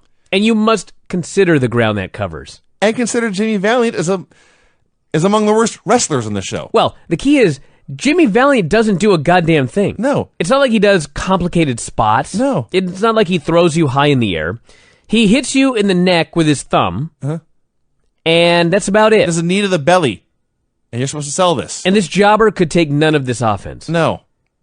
Valiant comes out, and first thing he does is he's dancing around the ring, and he dances over to Tony. I thought he would kiss him, but he didn't. He merely told him he was there to do the boogeyman shuffle. Yes. And then he shoveled his way into the ring right into a thumb to the throat on Ron Rossi, and it was on. Yeah. And it went on for a while, and Jimmy won with the boogie woogie elbow, and we have already talked too much about this match. Tully Blanchard and J.J. Dillon cut a promo. They were very upset at Tony Schiavone, who questioned the effectiveness of their attack on Valiant. And Schiavone noted that Valiant had just beaten a man and gotten a win. And Dillon said, yes, but it took him more than 3 minutes to beat Ron Rossi. Tully Blanchard would have had that man beat between 12 and 14 seconds. It's like Conor McGregor. Apparently. Can I talk more about Jimmy Valiant's match? I'm not done yet. Really? People thought this was real. Well, there's that. How? I don't know. Who thought this was real watching Jimmy Valiant wrestle? I need to interview this person. If you're a fan listening to this right now, and in 1986 you watched Jimmy Valiant and you thought it was real, I got to interview you. I will not belittle you. I will not mock you. It was 30 years ago. You can tell me now that you understand. But I got to know, I have to know about your mindset watching these matches, thinking that this was real. And then he puts on a nerve hold, and he announces to Tony Schiavone, I can beat this man at any time. And they did. I cannot believe you had to say all that. The point about it being real is a good one. It's a great one. Yeah. So back to this. Everything about this match was fake. The only real thing about it was how bad the jobber was. That was real. I can believe that Jimmy Valiant could beat Ron Rossi. That's true. Without a doubt if of they had my a mind. rematch, I would bet on the Boogie Woogie If Man. it was a shoot, it probably would have gone very much like this, actually. Because Jimmy Valiant doesn't know any holds. No, you don't. If this was a shoot, he would knee the guy in the belly, thumb him in the throat. Break his eyes. Yeah, and he'd probably hit him with a move, and the guy couldn't figure out how to get his shoulder up. So, I guess when I think about it, I could believe this was real. You are so sick. I'm very ill. And I like Tully's promo. Tully vowed that within 4 weeks, first he said that within 6 weeks he was going to beat Dusty Rhodes for the national championship. And then JD talked him into saying 4 weeks instead. Set that bar higher. You're better than that. I like this duo. Jim Cornette and the Midnight Express cut a promo. Said they had been fined $5,000 for, I believe, hitting men with a tennis racket. Some gimmick. And they said that's no big deal. These men are huge stars. They each make $500,000 a year. It's a fine investment for $5,000. You know what? He's absolutely right. Yeah. If you need to get fined $5,000 to make $500,000, do it. That's a huge return on investment. Yeah. It is gigantic. Yeah. Speaking of, he held up a poster of an overweight woman in a bikini. Said, "This is the kind of fan who writes letters to the Rock and Roll Express. Real women write letters to the Midnight Express." And he said the Rock and Rolls never defended their titles on TV, but tonight we're going to put our belts on the line against real competition in a big cowboy named Ron Bass and a former tag team champion named Don Kernodle. You know, when I was young, there was a Payless, I believe it was called, down at the bottom of the hill on 228th. And I remember I used to go in there to get stuff, you know. Word. Yeah. I remember one time I went in there and I wanted a specific GoBot, and it wasn't available, and they gave me a rain check. Really? Yeah.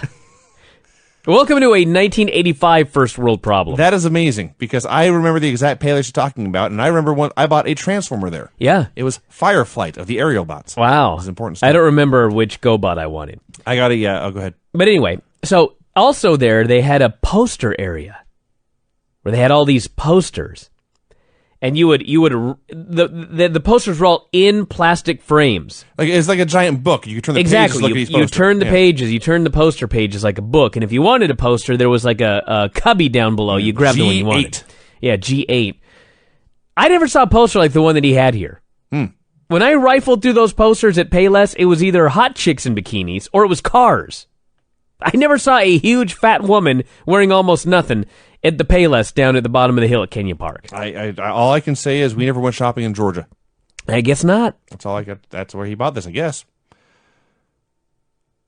Baron Von Raschke versus Kent Glover. God, you hate the Baron.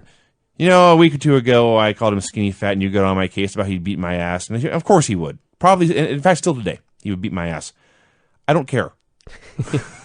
He is high on my list of my least favorite wrestlers ever. Wow. Watch a Baron Von Raschke match and look for anything.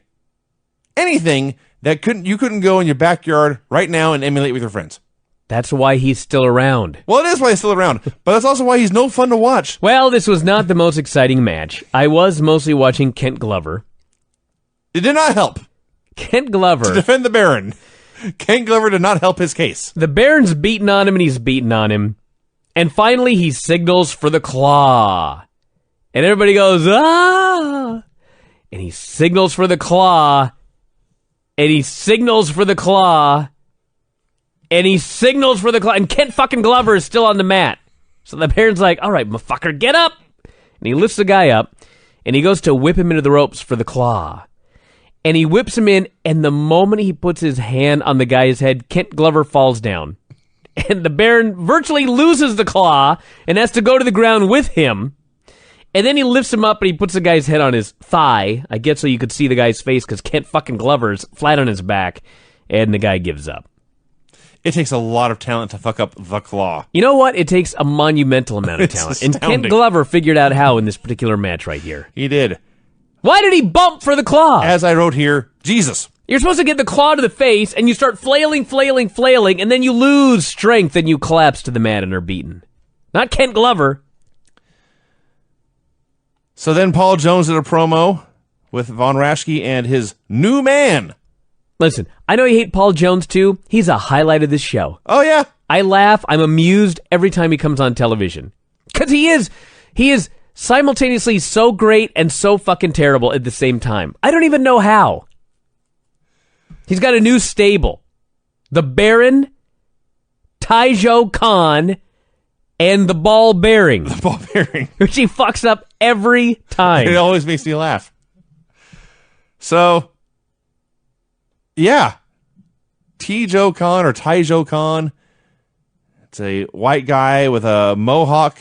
From Singapore. A mohawk mullet, Fu Manchu mustache from Singapore. And he's standing there gritting his teeth and bugging his eyes out.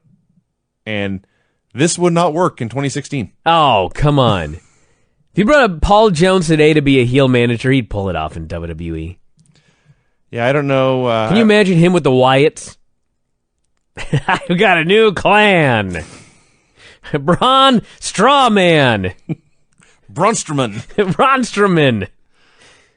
I don't even know what to say. Yeah, I don't know much about Taijo Khan. I know the name from my After Mags when I was a kid, but that's about it. Ball Bearing versus Paul Garner. Paul Garner legit was a satchel ass. Let's talk about Paul Garner. I'm sitting there trying to figure out how to describe what he looks like. He's very tall, 6'5" or 6'6". And you pointed out he was, in fact, a satchel ass. His ass was wider than his shoulders. By a fair amount. Yeah, it wasn't close. No. It's not like you had to look super close to get a tape measure. From the safety of your couch, looking at your TV screen, 30 years in the past, you pointed to the screen and said, satchel ass. Now think about this as well.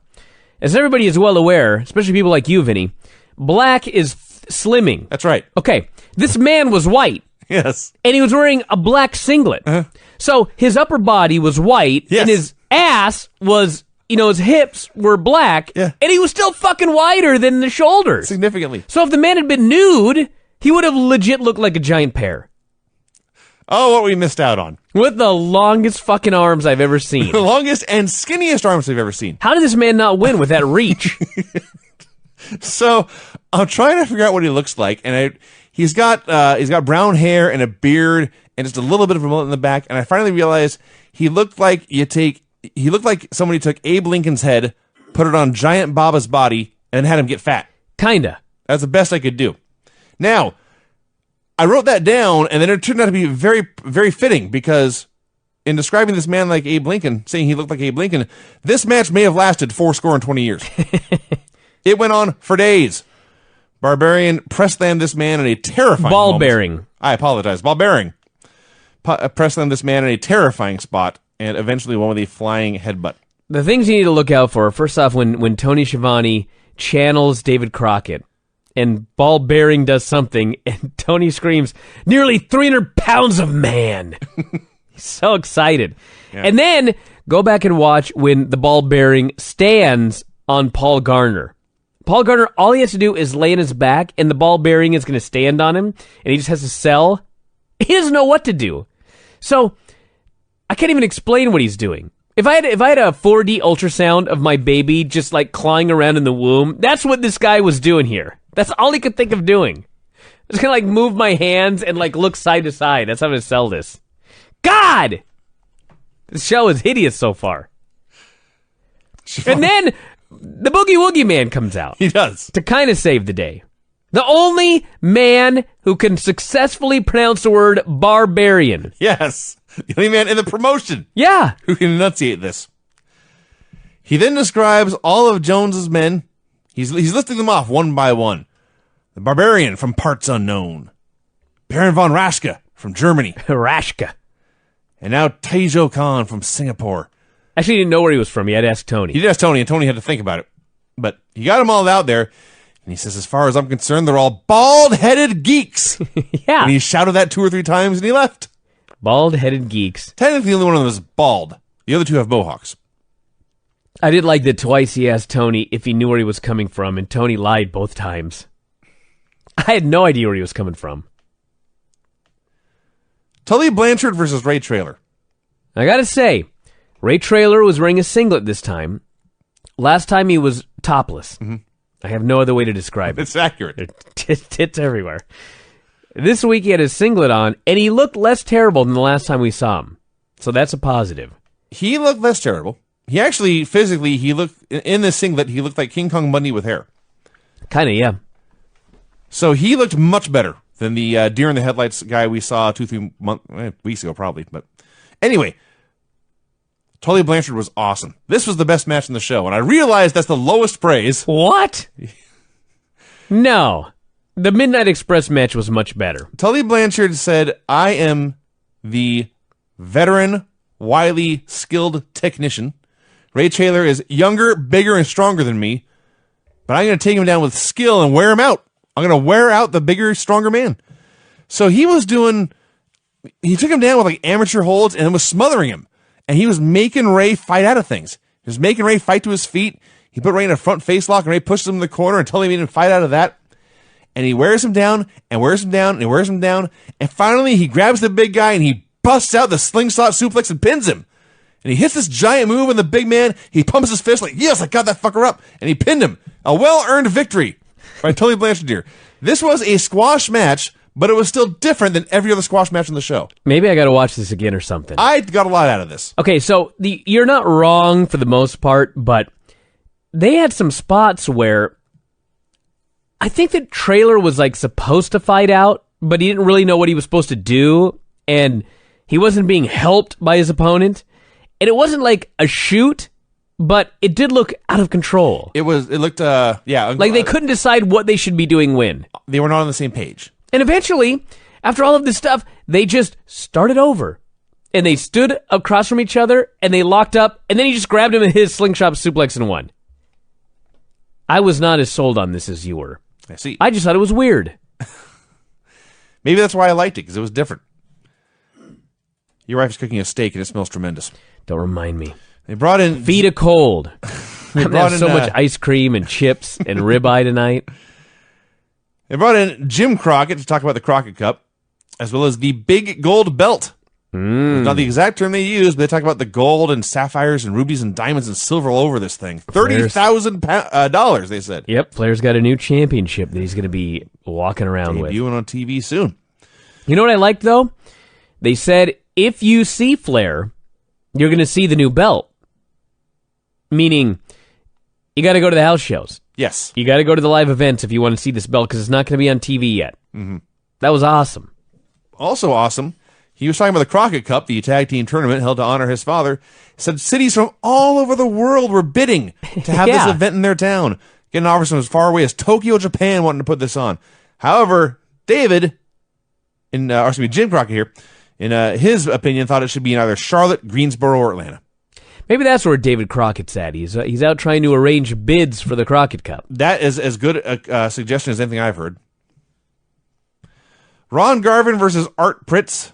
I was so sad that David Crockett was not here, because Ron Garvin was all over that goddamn sugar hold. and there was nobody to mark out for it. Yeah. He did a sugar hold with his arm, and he did a sugar hold with his leg. Fans were chanting, beat him up, Garvin, beat him up. He did, although not nearly as badly as he has beaten other men. Now, talking about Jim Cornette and whether his tennis racket should be suspended. Not Cornette, the racket. Yeah. You can suspend an inanimate object. And then Schiavone, who clearly was missing David Crockett at this point, said Garvin worked, and I quote, strictly on his own time zone. Garvin used a lot of holds. Schiavone plugged the belt some more, and Garvin won with a knockout punch. Yeah, they do the knockout punch, and then after the match is over, they do a slow motion replay of the knockout punch. Looks terrible. Why did they choose that for? It's an open hand strike to the forehead. Should have shown the sugar. Yeah. And Garvin cut a promo, plugging matches with Flair all over the country. One of these days, I'm going to win that $35,000 belt. Yes. In 2 years. Cornette returned for another promo. He was appalled that they may try to stop him from carrying his tennis racket around. He insisted that the Second Amendment guaranteed his right to carry a tennis racket. Yeah, bare arms. I would love to see this argued in a court of law. Why not? I'm not a lawyer. He's armed with a tennis racket, and it's his security blanket, he said. Mm-hmm. Midnight Express versus Ron Bass and Don Kernodle. I thought this was a very good match. I thought it was a fine TV tag match. I did like Bobby Eaton in 1986 wearing a 1996 outfit of all purple and teal. They got the heat. The Express got their asses kicked for the first few minutes of this match, as was their tendency. And they got the heat in the most awesome way possible. Don Kernodle punches Bobby Eaton, and Bobby Eaton goes down selling the punch. But as he is falling down, he tags out to Dennis Condrey and then returns and grabs Kernodle's feet. Doesn't tackle him, but can just grab his feet for a minute. And Condrey comes in, and Condrey and Kernodle are trading punches. And Kernodle is not out of this. He's fighting back, but he can't get his balance because Eaton's got his feet. He can't hit as hard, and finally he's overwhelmed. Well, that's the best way to get the heat ever. Just overwhelm the guy. Yeah, that's the idea. Yeah. I like to the end. I don't know if it's at the end, but Ron Bass at one point is the big, strong. That's his gimmick. He's strong. Big, strong cowboy. Yeah. And so, of course, he wins a test of strength, which is all building up to the test of strength with the ball bearing. That's right. Which, by the way, where was the announcement of what the contest was going to be? That's right. We were supposed to learn the place this week. Yeah. I believe. Yeah. Damn it. Don't tell me they can't keep that consistent. But anyway, so at one point, Eaton tries to cover Ron Bass. Yes. And Ron Bass kicks out. And then Condrey tries to cover him, and he kicks out. And then they both cover him, which is illegal, but the referee counts anyway. And he bench presses both men off of him. I thought that was great. You're building up the man's strength is his strength, which plays into the other storyline. If we ever find out what the fucking test of strength with the ball bearing is and Ron Bass. Okay, I remembered why I didn't like this as much as you did. It did play into the storyline, I will say that. But they went a long time here, like 15 minutes. It was mostly back and forth. And I believe Bass got a hot tag. Actually, they had the heat on Bass. Babyfaces are running wild, that's the point. Bass hooks the claw hold, and Cornette whacks him in the back with a racket for the DQ. And I had a reaction you've had sometimes. 15 minutes for that finish. Oh, yeah. Now, yes, it did play into the fact that the racket is under threat of suspension. And they're trying to get that thing banned. So at least it played into that. So it started fun, but went way too long. That's what I wrote. All right. I've been Googling here, and I am trying to find if they ever did the Barbarian versus Ron Bass in a test of strength. And a cursory glance here live on the air, I don't see it. So could someone tell me what the fuck happened here? They were building this up and building this up and building this up, and now what? I don't know. I do know Bass ended up in WWF not too long after this. Is that what happened? He may have just left. I don't know that for sure. You know what's funny is, on this show, I can think of two storylines now. One isn't even a storyline. But first off, they said that we were going to get that Bill Apter segment interviewing a guy every week on the show. Yes. They did one, and then they announced next week he'll be interviewing the Rock and Roll Express, and we never saw it. It was dropped. Yes. And now we've got the ball bearing against Ron Bass, which appears to have been dropped. So, point is, it's so rare that I can remember them off the top of my head. Meanwhile, on Raw, they drop something every fucking week, sometimes multiple things. Can't even keep track. It happens so often. They dropped the angle of the Authority wanting to keep Roman off the title after one day. That's right. I'm mad again thinking about that. So the Rock and Rolls made the save here after this tag match, and then they cut a promo. Said they were going to team up with Dusty Rhodes and Magnum TA to get rid of Cornette once and for all. On cue, Dusty appeared. He said, "Rock and Rolls, I have a gift for you." He pulled them over to the side. He revealed a large phone booth-sized cage, basically a shark cage. He explained he had found this on a trip to San Francisco. There had been kinky things going on inside it, but he brought it back here. He was giving it to the Rock and Roll Express so they could hang Cornette above the ring. Then he left. The Rock and Rolls were happy. It's very weird. Dusty Rhodes is so weird. Well, on the that show note, is all about him. Even when he's not on it. Yeah. So, on the weirdness of Dusty and that subject, they went to commercial and they came back. It was time for Dusty and Baby Doll to cut a promo. Let's start at the beginning. Dusty's first comment is, I wish in hindsight I had quoted it, but he begins to speak about how in the modern age, women have a lot of power. As much power as men. He starts off on a very pro-feminist front. He talks about Baby Doll, who you recall is his personal. Yes. Which apparently, as far as we can tell, just means prostitute. He calls out Tully. He calls out Flair for a while. I prefer escort. Sure. And then, after talking about female empowerment, and after proclaiming, sort of, I didn't proclaim his love for Baby Doll, but talked about how she was by his side, he turned to a pretty lady from Alabama in the crowd, said he loved her too, and then he left. Yeah. He hit another woman in front of Baby Doll. Yeah. And she just smiled and walked away. And she don't care. No. Things were weird in Atlanta in the 80s. I got to go back to Ricky Morton here. First off, you're right. Robert Gibson never did anything. No. Not a goddamn thing. He didn't say anything. He just stood there all the time. Ideally, he did not say anything. How did Ricky do his hair like this? I was looking at it too.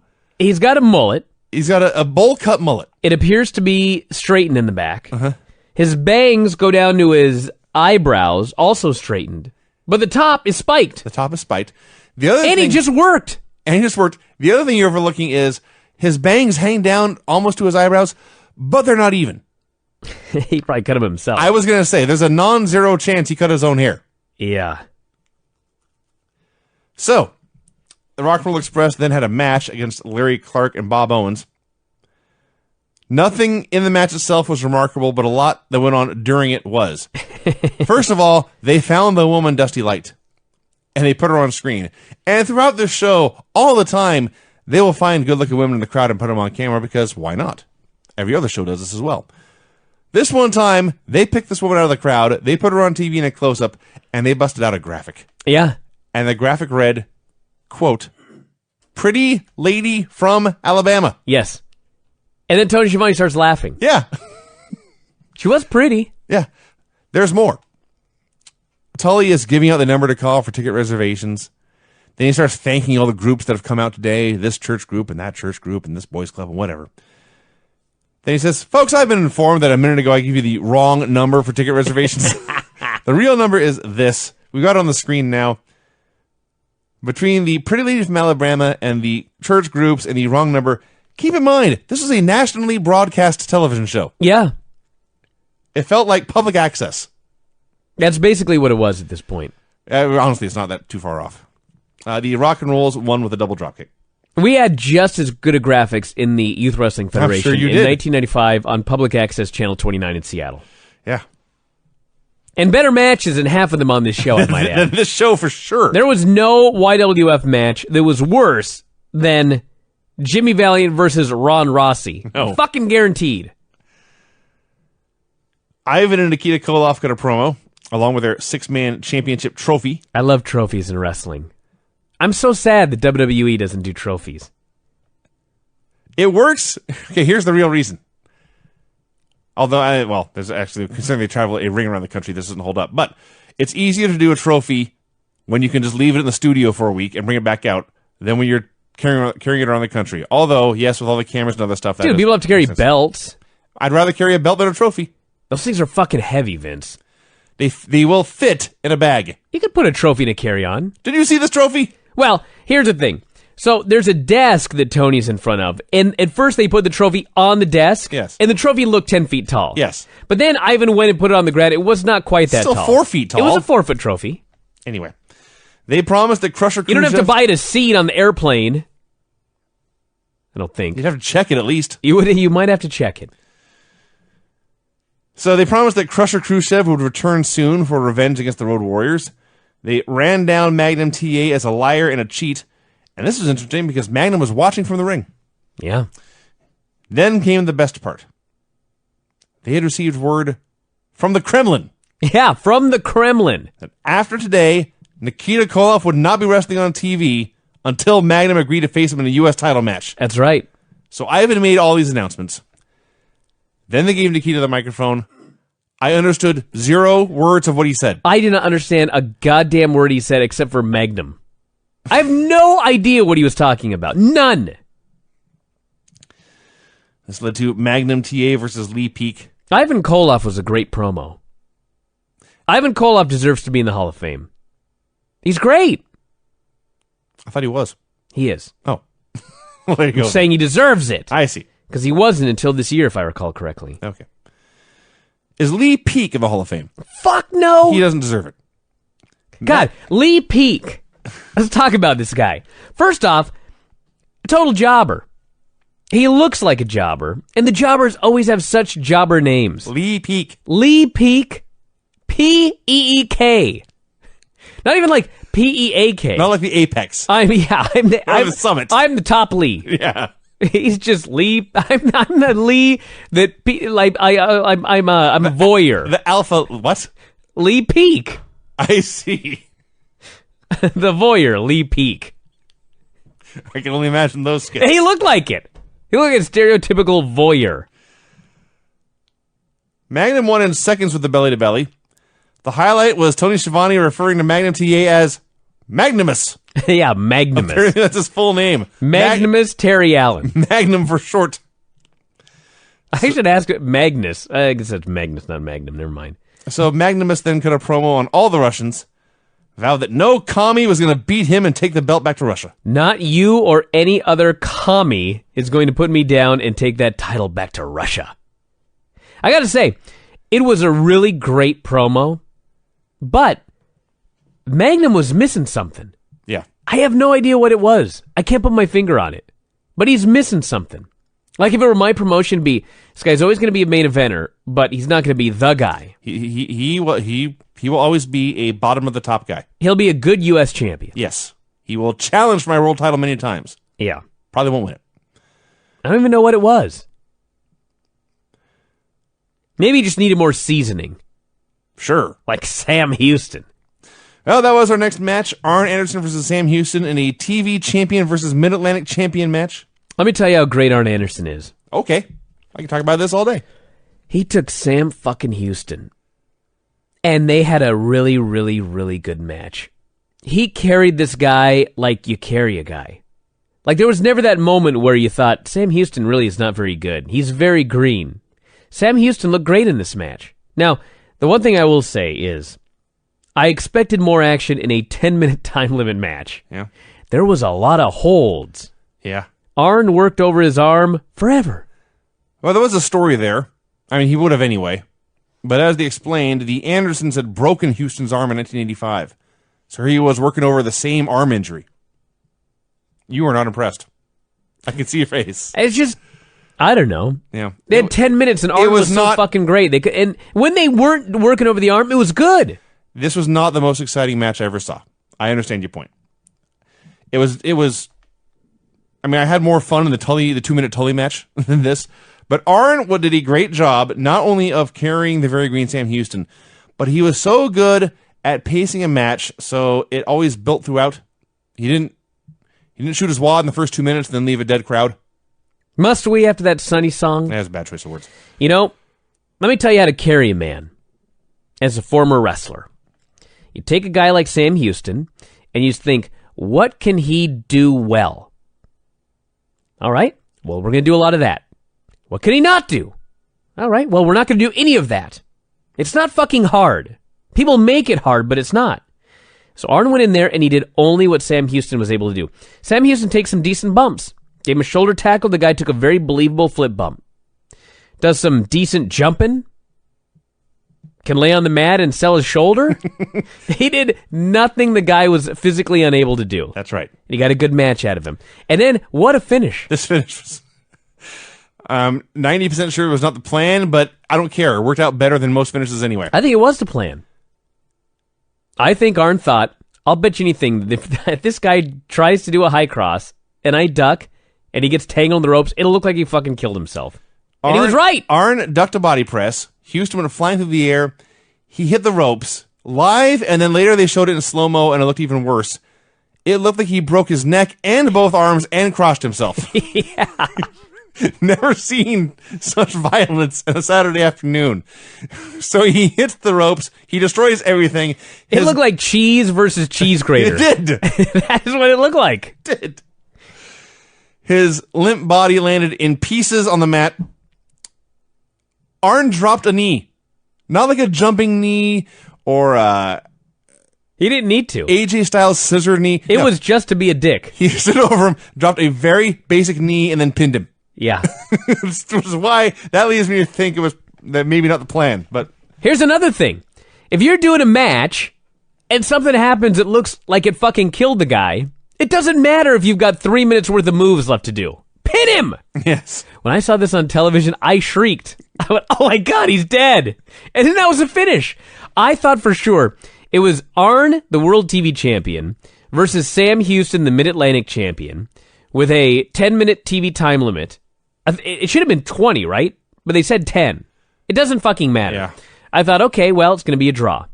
But when he hit the ropes like that, I thought he's dead. There's no way. This has to be the finish. And it was. This was a great match. This was the best match on the show. Yeah, you're right. I apologize to Arn. He has the best match on every show. More Cornette promo time. He was appalled at the idea he'd be locked in this cage. Arn's promo. Oh, you're right. I apologize to Arn again. Let me talk about it. Arn is sweating. He's breathing hard. And he puts over Sam Houston. But he says, and this is a direct quote, lots of guts, lots of fight, and lots of heart, but a little short on talent. And I thought, that is a perfect description of Sam Houston. It really is. That was a perfect description of him. If someone said, Brian, do you remember that Sam Houston? Could you describe him to me? I'd say lots of guts, lots of fight, and lots of heart, and a little short on talent. That's it. Yeah. You're not wrong. So Cornette comes out to rant about the cage. And they've got the cage off to the side of their usual interview setup. Yeah. Which means there's no wall behind it. We finally found out why it's called the Mothership.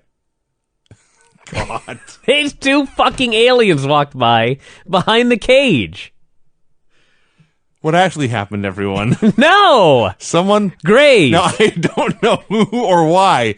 Someone passed by behind the cage carrying silver Mylar balloons. No! These were aliens. Now... The balloons were at the level of your waist. What, were dogs carrying these balloons? A small child. These were aliens. Now, I'm more concerned because what followed the balloons appeared to be a man in a bathrobe. Yeah.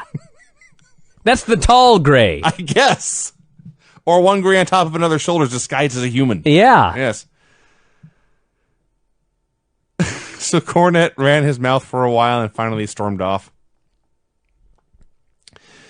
Yeah, he's mad about the cage. Yeah, he doesn't want to be put afraid in a of cage. heights. Doesn't want to be put in a cage and hung above the ring. I don't blame him. I don't either. Yeah. Nikita Koloff versus Josh Stroud is your main event. I wrote Magnum again. Nikita put him away in short order. One with a sickle. And then called out Magnum and the Road Warriors. So the Koloffs go to work Stroud over afterwards. They're putting the boots to him. And the crowd is chanting for Dusty. And they're chanting. And they're chanting. And they're chanting. And Dusty is nowhere to be seen. I can only assume he met up with a pretty lady from Alabama. Probably was. Eventually, Dusty and Garvin came out and they chased the Russians away, and within 5 seconds of their appearance, the credits rolled. I was more into how first off, they're talking about how this is Nikita's last match until Magnum gives him a title shot. At which point, Tony Schiavone says the words, "So says the Kremlin." Yeah. So they got the Russian sickle. Nikita's screaming for Magnum. And Ivan comes in, and him and Nikita are stomping on Stroud. And they're beating on him. And hero Magnum TA runs in to make the save. Now, the whole story here is that Magnum is the hero, and they're trying to get this match set up. Magnum should come in and run off the Russians. But no. He runs in, and he's double-teamed. Like a geek.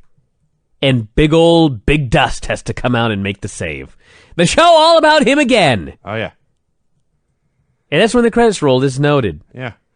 It's like I said when we first started reviewing these shows.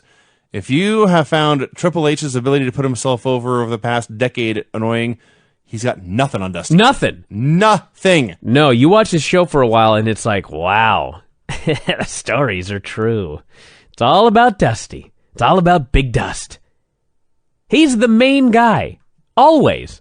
On this show. And that was it, everybody. I got another song that we'll wrap up with. It's from Owen. I believe it is a tribute to my rant about Frontier, so let's hear it. No El Rey, it's called. Let me tell you what happened here. I did not yet have El Rey, so I contacted my cable company. I said, you need Extreme HD, and you'll have El Rey. I said, cool. Well, add it to my package. And they said, all right. Well, it'll be ready in a couple days. I said, are you sure that El Rey is on Extreme HD? Oh, no, sir. Don't worry. It's on Extreme HD.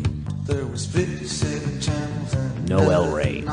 Friday, Saturday, Sunday, no El Rey. No El Rey. So I was on phone on hold and chat together for at least 45 minutes to an hour. Can't find El Rey. It's fucking missing. The guy's looking around, he can't find the goddamn thing. It's supposed to be on channel 234, but it's not. Message came back from the great beyond.